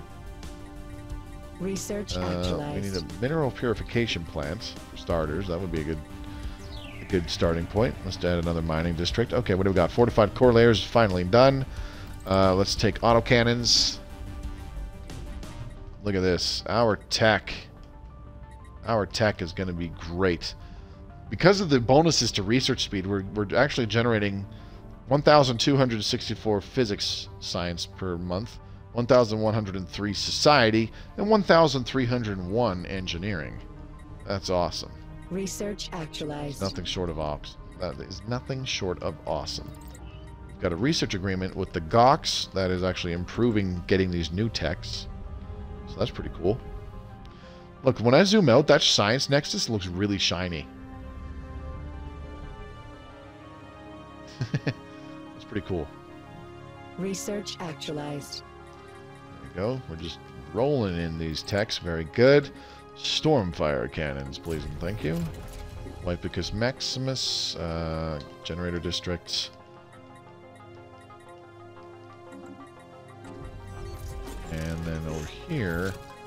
Okay, we have good amenities, so we're cool there. Let's get another mining district. Of course, in order to fuel all these alloy foundries, we will need mining districts. That research is stacked! Yeah, it's pretty good. We're mostly getting a bunch because of the bonuses that we have. There's nearly plus 92% and plus 102% in physics and engineering is really, really helping. Well, I mean, to be fair, this is a GOX research agreement over here. My left shoulder just popped. That was really loud. Did you guys hear that? God damn, that kind of hurt. Migration treaty proposal. Okay, you guys do you. I am taking no part in that. Research Energize actualized. wiping. What do we want to do here? Let's go ahead and drop another research lab, yeah? Okay, and Admiralty support staff, so we will never see that tech ever again. We're going to do the same with interstellar expansion. Because there's only 5 levels of that. Mobius starting to sound like Research ancient tech. actualized.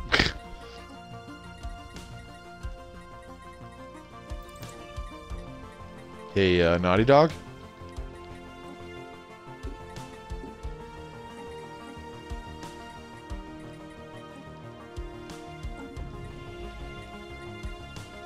Oh, there we go. And now we got Galactic Wonders. Beautiful.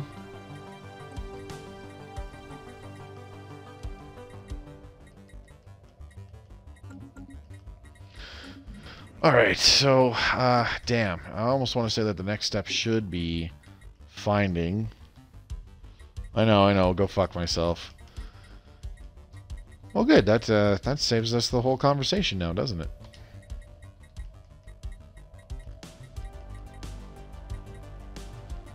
Let's do a chemical plant.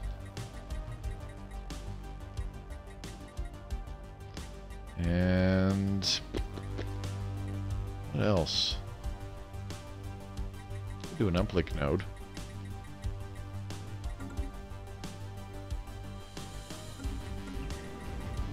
Okay, motes are coming in pretty good now.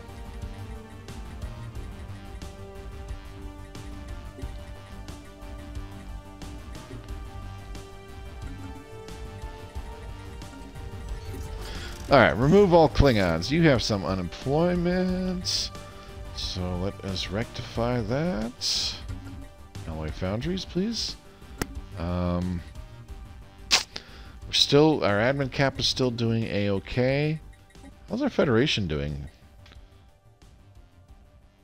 Nobody has another envoy to assign, Research unfortunately. actualized. That's okay. So, I mentioned different types of federations. We don't have those right now because those come with Federations DLC. Research actualized. Alright, interstellar expansion, very good. Let's get level 2 of that. See, I want to get rid of this one here because when we're finished it, all that we will have left is transgenic crops, administrative efficiency, nerve dampeners, and aggressive conditioning. Those will be the only society repeatables available to us as a machine empire.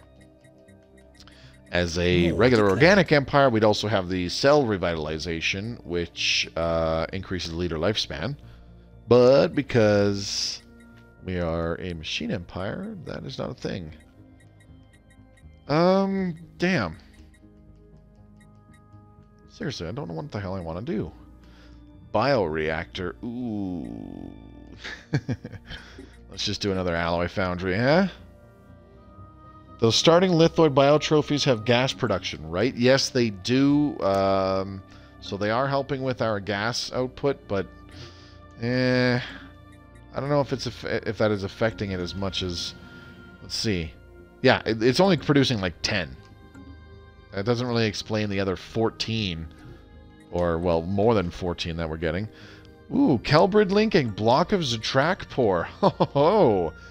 I hope you guys beat the shit out of each other into complete submission. How are we doing on those pops? Yeah, we're doing okay. How much science does the Nexus give in this update? I actually talked about this earlier, Infotech. So, each stage of the Science Nexus gives you plus 100 science in all 3 branches, and a 5% bonus to research speed. So a complete Science Nexus gives you plus 300 science in each branch, and plus 15% research speed. So you can see it here in the research progress. We've got where it shows all your bonuses to research speed. So we've got expertise field manipulation, scientist skill, administrative AI, positronic implants, ambition, scientific revolution, Science Nexus plus 15%. So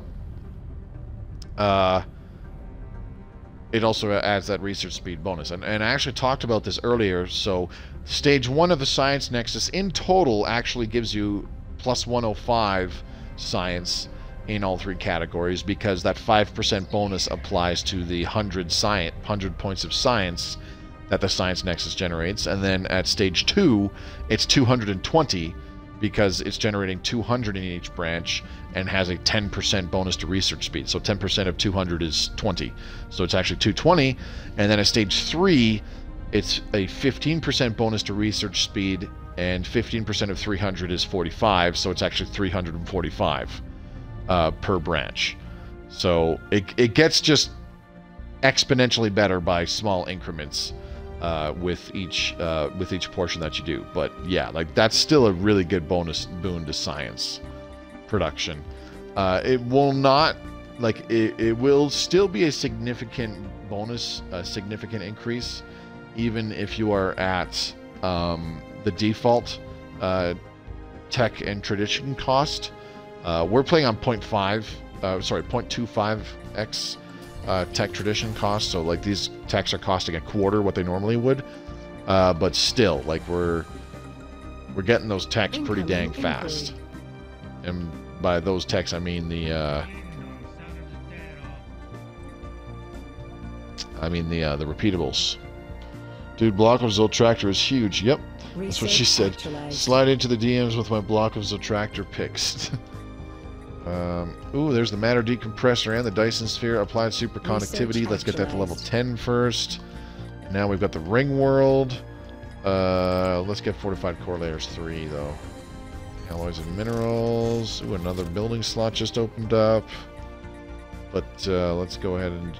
Ooh, 854 minerals per month. Yikes. Alright, let's sell a bunch of these. Research actualized. Okay, what the hell should we do for our next megastructure? Here's my question. Why the fuck can we not repair this ruined mega art installation? This is bullshit. What does it say in the bottom right there? Something about opening up the upgrade system. Oh yeah, just press A to view the upgrade system. So this is crap. Why can't I repair this?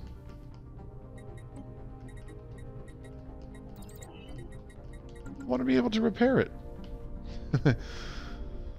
Probably because as a machine empire we cannot construct a mega art installation. Broke my toe a bit slow lately. You don't have the tech yet. Oh no, we have the tech. Hang on. I'm quite positive we have the tech. One sec. There's Interstellar Assembly, Strategic Coordination Center. There it is, mega art installation. It's right there. Do you need a construction ship to repair it? I already sent one over and it did jack shit. So I've got the tech. That's not the issue.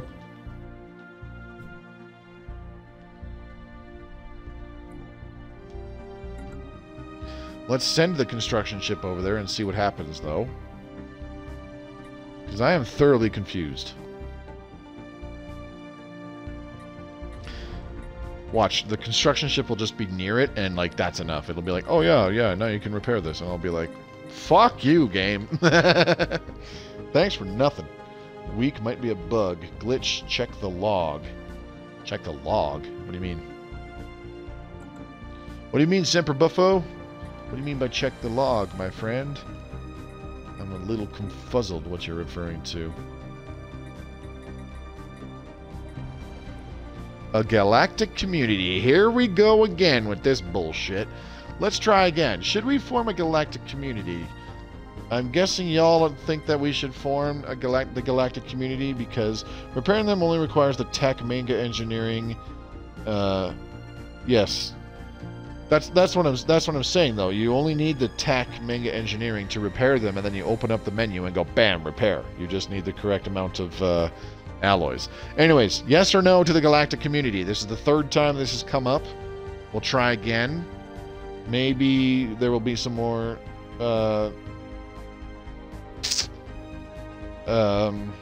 support for it this time around, because the last two times there was not enough support for it. So yes, no, maybe. What do you think? Yes, no, yes, no, no, yes, yes, no, no, yes, yes, no, no, yes. All right. Well, Semper Buffo is speaking for all of us, so bam, let's give it a shot. See what happens. Situation log. Nope, nothing there. Hang on a second. We haven't done all these? Holy shit. Let's investigate these aliens. Investigate blank. Investigate blank. We need to learn more about the mysterious aliens we have codenamed blank. If they possess a language, we must decipher it and establish communications. One more time. Maybe. Yes, but we'll fail again. You don't know that, Joe. Stop being such a Debbie Downer, Joe. Jeez. Special project actualized. Void clouds. Very good.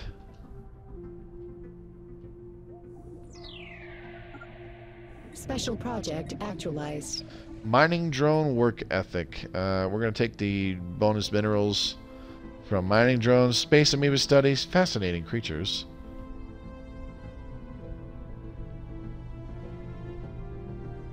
Okay. Special project actualized. Tianqi. Frequency tuning. Yep, I don't know what the dealio is. The L cluster beckons. Our spies report that the block of Zatrakpor is close to possessing enough information about the L gates to unlock the one they control. This would give them access to the L cluster and its secrets. If we are to get there first, we must double our efforts and find more insights into the L gates. Yes, there's a lot of xenophobes in the galaxy this playthrough. Yeah. There's just the one, I thought. Alright, Bidet Prime, you have unemployment. I want to rectify that with something else. We got a lot of those, so let's go ahead and add a couple more research complexes, shall we? That might be a bit too much, but that's okay. Let's see, unemployment. Let's add a generator district. Ooh, do you need amenities? No, you're okay for now. That's crazy. All right. What about you? You can have. How about another alloy foundry? Yeah. Okay. Remove all Klingons. One unemployed pop. Let's add a mining district. Ooh, well, amenities are fine.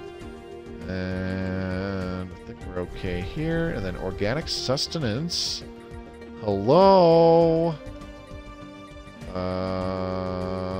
Civilian industries. Yep. There we go. Yeah, there's Grey Tempest incoming. Yeah, no shit.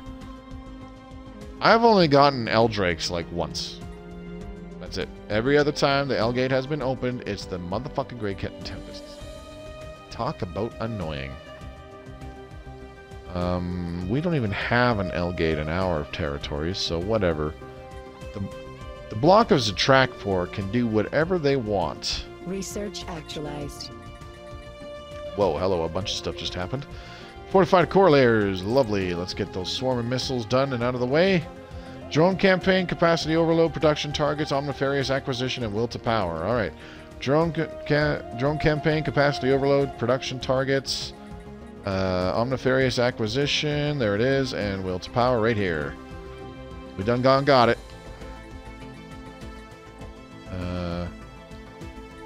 What happened to the Galactic Community? I didn't see a screen saying swarm of missiles done. Whirlwind missiles, baby. You know, I don't really like using missiles, but geez, in terms of like what it looks like when they're being fired during a space battle, the swarm of missiles, they look cool as shit. Research actualized. Applied superconductivity 10. Done. Alright, let's go ahead and grab the... Let's get the Dyson Sphere first, because that we could actually build. Frequency tuning done. Interstellar expansion 4. Okay, so yeah, we need to find a system with a good candidate for... No, right here. Ladom. Does this have a terraforming candidate in it? I don't think so. None of them, I don't see the name on any of them. So yeah, we're going to send a construction ship over into this area. Get going. Build a megastructure. Ooh, Ringworld site. That could be a thing. This would be a good system for a Ringworld too, now that I think about it. Norberg. We can't build a Ringworld or Dyson Sphere here because there are habitable worlds. Maybe we should build the Dyson Sphere. Oh wait, we can't because it's a binary system. Damn. Okay. This one. That one. The birth of the Galactic Community. This is a historic day. Several of the galaxy's prominent spacefaring empires, including the automated butt wipers, have announced the creation of the Galactic Community. This supranational organization will serve as a forum where matters involving the entire galaxy can be discussed and decided upon. As one of its founding members, we can take pride in this milestone of galactic history. A great day for the galaxy. Alright, first things first. We're going to go to the Galactic Community. And Galactic Focus, pass resolution. Reward 100 influence. Okay, so the block of Zatrakpor has the most diplomatic weight by quite a bit. Assign envoy. How much diplomatic weight do we get from... Oh, 10%. Fuck that. That'll be about 600. Whatever. I'm not worried about that. Galactic modifiers. Okay, we are going to call a resolution to the floor. Where is it? Politics and culture, defense and war. No, that's not it. Where is it? Commerce and industry. Oh, here it is. Environment and technology. Duh. Okay. Pan-Galactic Recycling Initiative. No, that's not what I'm looking for. Unchained knowledge. There it is. Diplomatic weight from tech. Plus 20%. Plus 10% research station output. And plus 5% starbase upkeep. Bam. Let's propose it. It has intermediate support, so there's a good chance that it will get passed. Keyword chance. The Senate is currently in recess for 700 days, so that's like 2 years. Alright, we are... we could leave the Galactic Community at any time as well. That's also a thing. Press A to not support this resolution. Immediately oppose it. Alright, so we're supporting this. Press A to withdraw your proposed resolution, allowing you to propose another. Abstain from voting on it when it moves on the Senate floor. That's a thing. Research actualized. So we're going to leave that alone. Just let that sit for a while. Let's grab extraction patterns again. Galactic Market. We'll worry about that later. I want to try to improve our diplomatic weight through tech. Jeez, now I have the hiccups. Great, thanks. Where is dipshit McFuckbuckle? There he is. Block of Zatrakpor. Their tech is still even. Supposedly.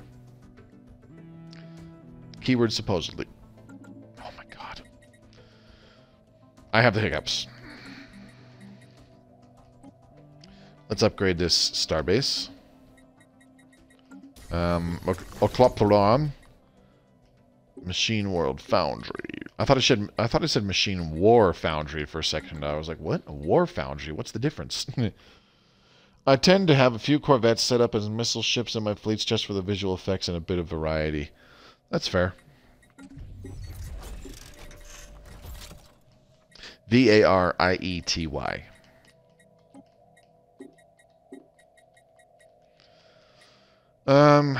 Okay. So we have definitely improved our alloys output. 300 a month. It's pretty decent.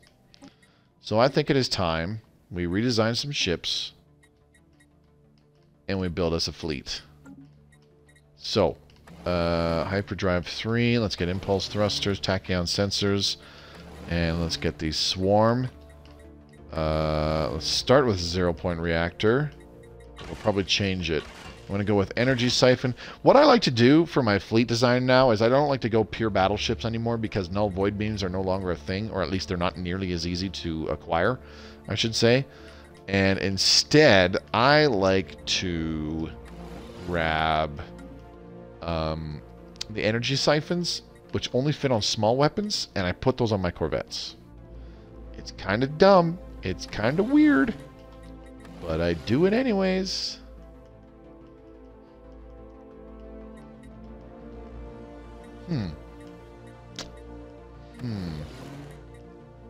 So I'm leaning towards slapping crystal-infused plating on everything and using regenerative hull tissue. I think that's what we'll do, just for fun. Alright, the destroyer. Actually, hang on. The other thing that we can do as well is we can lower the reactor to cold fusion. Shit, we can. Okay, so the difference is with 0-point power, it's 160 alloys for a corvette. With the cold fusion reactor, it's 150 alloys per corvette. Plus the upkeep is lowered by 0.01 alloys and 0.1 energy. Okay, now the destroyers. Hyperdrive, impulse thrusters, and tachyon sensors. And these guys are going to be artillery, artillery bow, and interceptor ship stern. Neutron launchers. Oh, they're anti-armor and anti-hull. Okay. It's hard typing with a gamepad. I'm surprised I don't make more spelling errors. It's all right, man. I wasn't trying to give you a hard time or anything like that, buddy. See, I usually do like plasma plus anti-shield, but it's just for fun. Let's go lasers. Right, regenerative hull tissue, and then a whole bunch of crystal-infused plating. This is going to make our ships cost a decent amount of rare crystals once we actually make them. Cold fusion power. What about fusion reactor? Cold fusion reactor. Okay, so with the cold fusion reactor, this ship is powered. The difference is we are saving almost 20 alloys per destroyer just because of the reactor. Now, to be fair, having a weaker reactor like that does lower things like speed and damage per day. Let's take a look. See here. So combat speed 247. Now it's 252. Damage per day is 46.32. Now it's only 44.75. So, do you want a slightly more effective ship at the cost of more alloys? Like, literally, these alloys could add up and wind up costing you hundreds, if not thousands of alloys if you're decking out a full fleet.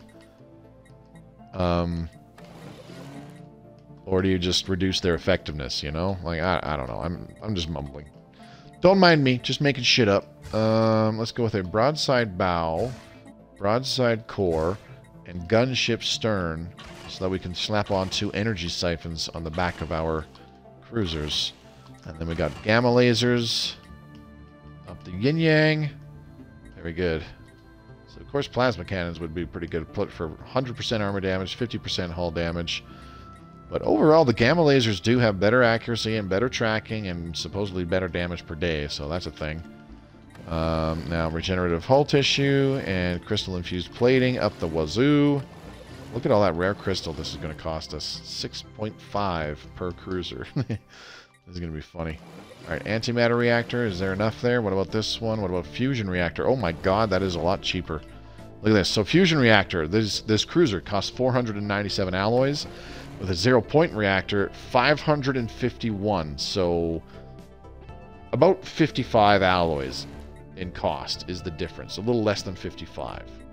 So you can see what I'm saying, though. If you wind up building, like, it's only 55 alloys for one cruiser. Why not put on the bigger power plant? Well, that's 55 alloys for one cruiser. But you got to remember that you can have over 50 cruisers in a single fleet. So 55 alloys multiplied by 50 cruisers, you're talking about, well, let's just do it quickly. 50 times 50. So 50 times 5, you're looking at 250. Add a 0, that's 2,500 alloys. So anywhere between 2,500 to 3,000 alloys by reducing just this power plant. Because the cost difference is 46.8 to 100.8. So that's exactly 54 alloys per cruiser. But for a single fleet, for like of a lot of cruisers, like I said, you're saving a couple thousand alloys by doing that. Same thing with a battleship. It's going to be a similar story. Let's go ahead and do tachyon lances, and we're just doing artillery core and artillery stern. And actually, let's do a. How do we get small things on here? Carrier core, right? I really don't want to do that. That's what goofy people do. Yeah, let's just leave it, and then we'll just have a bunch of large lasers up the wazoo. Okay, and now we do crystal-infused plating. And then we've got some regenerative hull tissue. There we go. 13 rare crystal per battleship. Yikes, that's a lot. Okay, so let's take a look at this one. 1,101 alloys per battleship. What if we drop it down to the cold fusion reactor, which is still enough to power the battleship? Now it's only 1,022 compared to 1,101. So the difference, we're talking about a difference of about 80 alloys per battleship. 80 alloys, and the only difference is like less than 10 points of damage per day plus 3 points of combat speed on it, but 80 alloys per ship with a fleet of 25 battleships plus, you know, a bunch of corvettes to fill out the rest of it.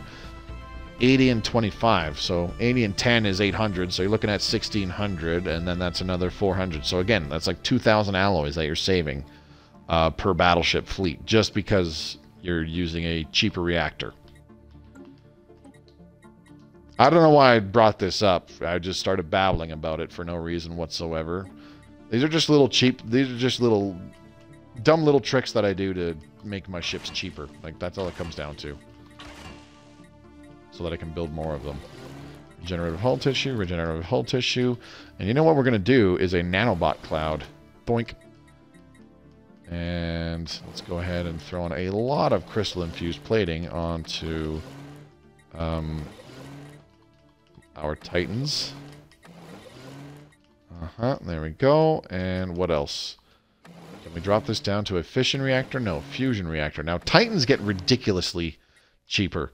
So, a 0-point reactor is 403 alloys, while a fusion reactor is 187. So, we're talking over 200 alloys just to use a smaller reactor core that still powers the Titan. So 1770 alloys versus 1986. So over 200 alloys in cost difference. So yeah, we're definitely going to go with a cheaper reactor that will still power the ship. There. How much rare crystal? 24 rare crystal for that.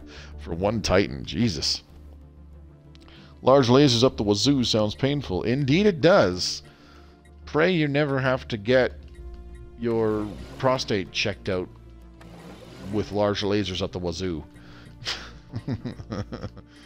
Alright, well, let's go with a heavy station section and a light station section. I very rarely do light station sections, but we're going to do it this time. So a large gamma laser, and then we'll do 2 energy siphons and two energy siphons plus 2 small gamma lasers.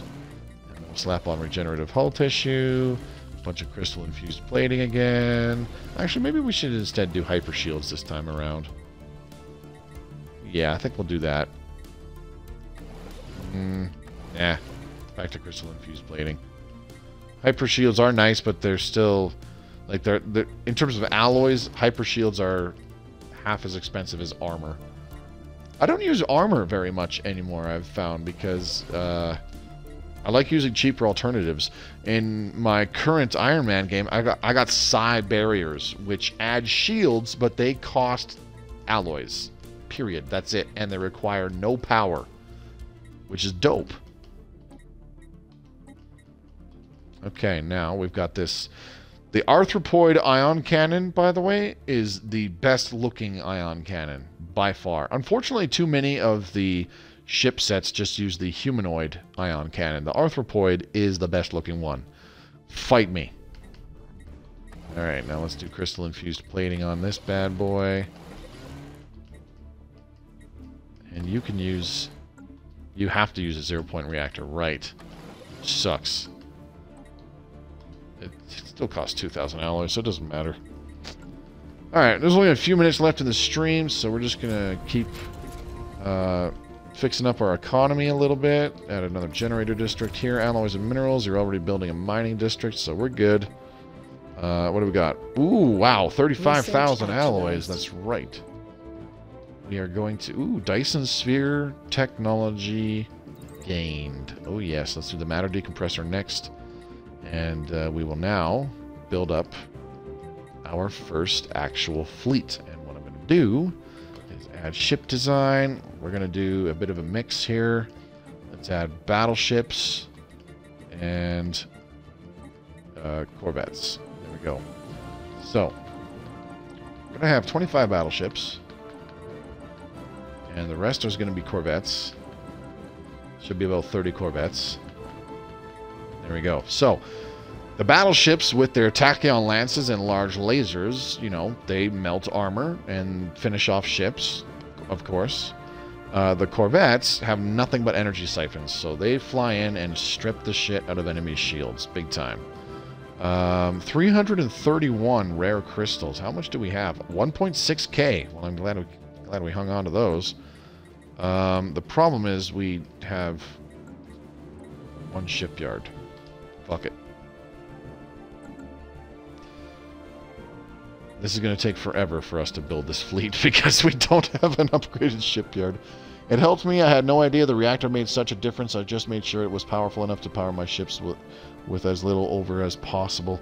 I mean, like I said, you can put on the 0-point reactor on everything, which I definitely used to do, and I know a lot of people do themselves as well, because like I said, it gives you that extra combat speed and it gives you that extra damage. Like the damage per day, you're talking about, in the case of our battleship, hang on a second. So let's take a look-see here. Ship designer, battleship. Okay, so damage per day, 302.87 per day with the cold fusion reactor. So we change it to 0-point reactor, 311, just under 312 per day. So for 25 battleships, at the cost of an additional roughly 2,000 alloys, you're getting 250 extra damage per day. I mean, a Corvette has a base amount of 300 hull points when you have the improved Corvette hulls technology. So that's like an extra Corvette's worth of damage per day versus saving 2,000 alloys to build that many battleships. Like, which would you prefer? Would you prefer to be able to... Would you prefer to do enough extra damage to destroy an enemy Corvette in a day? Or would you prefer to be able to build a nearly full fleet of battleships for 2,000 less alloys? It's your call. The damage is worth the extra resources. Research actualized. That's what I just said, man. It's ultimately your call.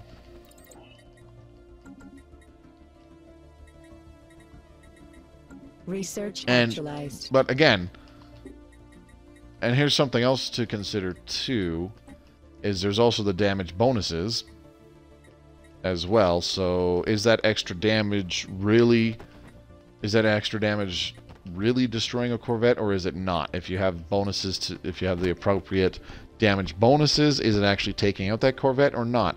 Not to mention, what are their defenses? Right? The list goes on and on and on. But see, it's shit like that why I fucking love games like this, because there's so many options and there's so many things to consider. Sure, there was always going to be, in every situation, an optimal path. 100%. I am never going to say otherwise. But the possibilities are nearly endless.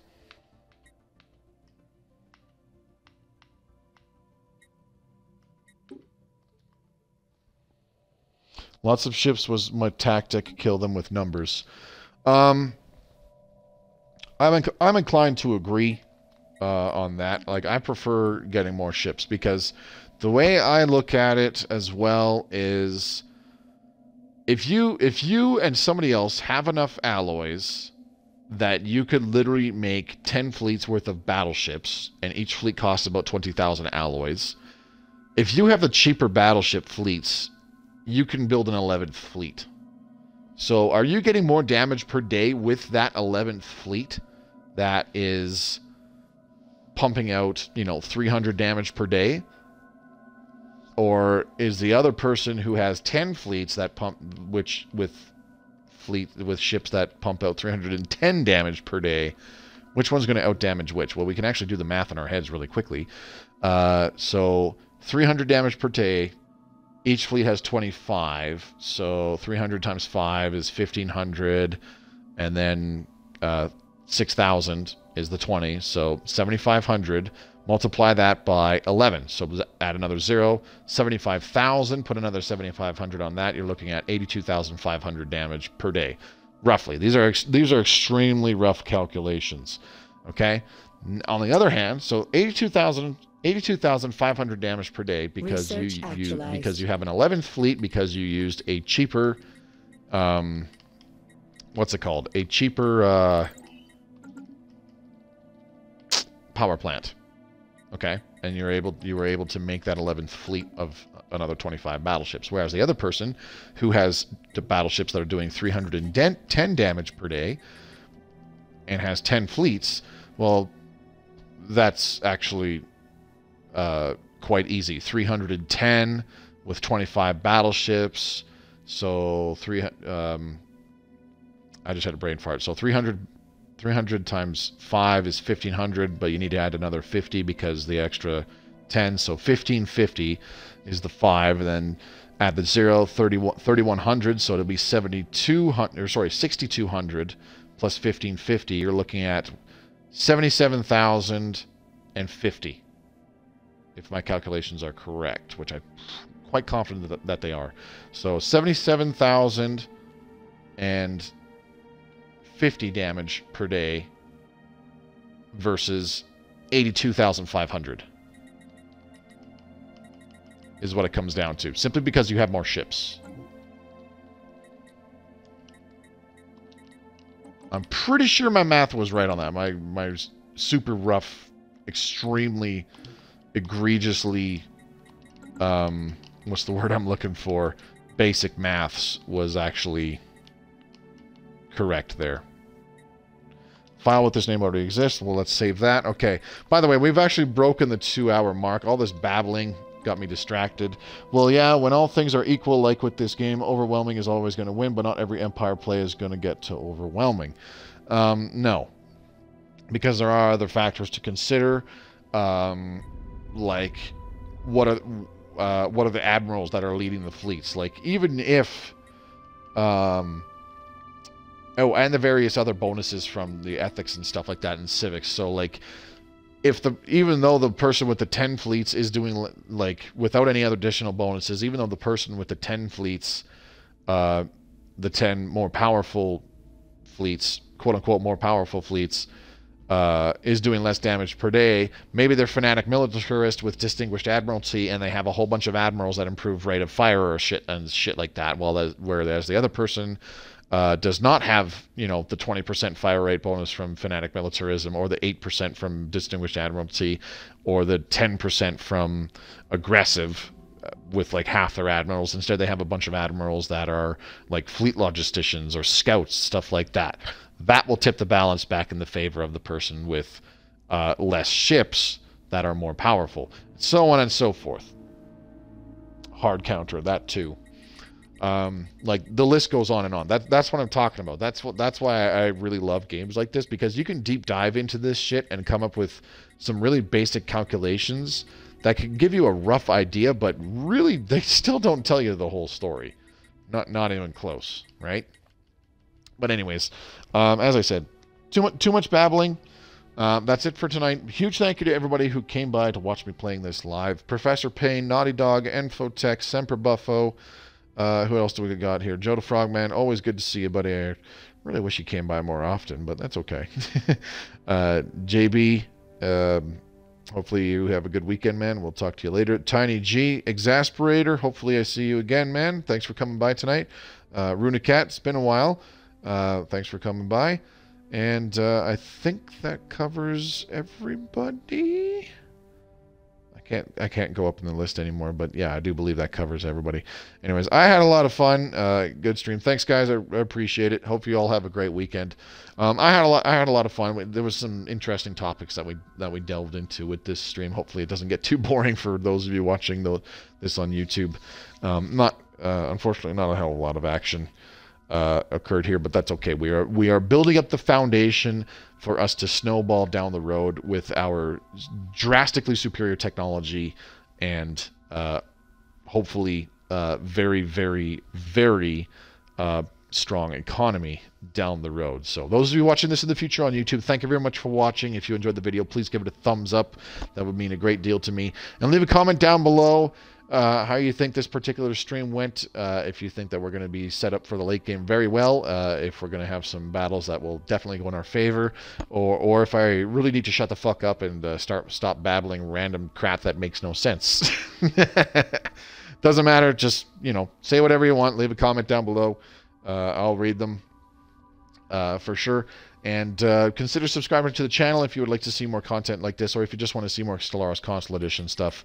That would mean a huge deal to me, because the goal for 2021 is to try and hit 10,000 subscribers by the end of December. And the best things you can do to help out with that are, of course, subscribe yourself and share this content with anybody who you think might enjoy watching it. If you have any friends or colleagues that also play this game, or if you're trying to interest them into trying it out for themselves, send them my way. I do hope I give a good impression and that they also play this game.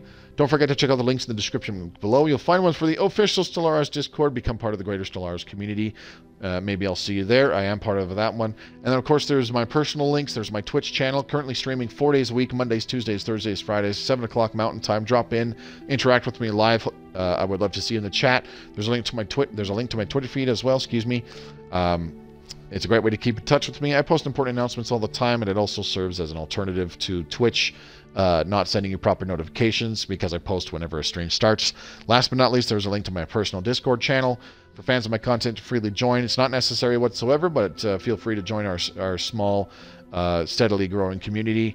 It gets a little bit bigger every week, and it's pretty awesome to see. So, yeah, hopefully I'll see you there as well. And it's a good place to take part of our community events, such as submitting clips for the best moments compilation video that will be made public in January at the start of next year, as well as the viewer poll that will be up before the end of April.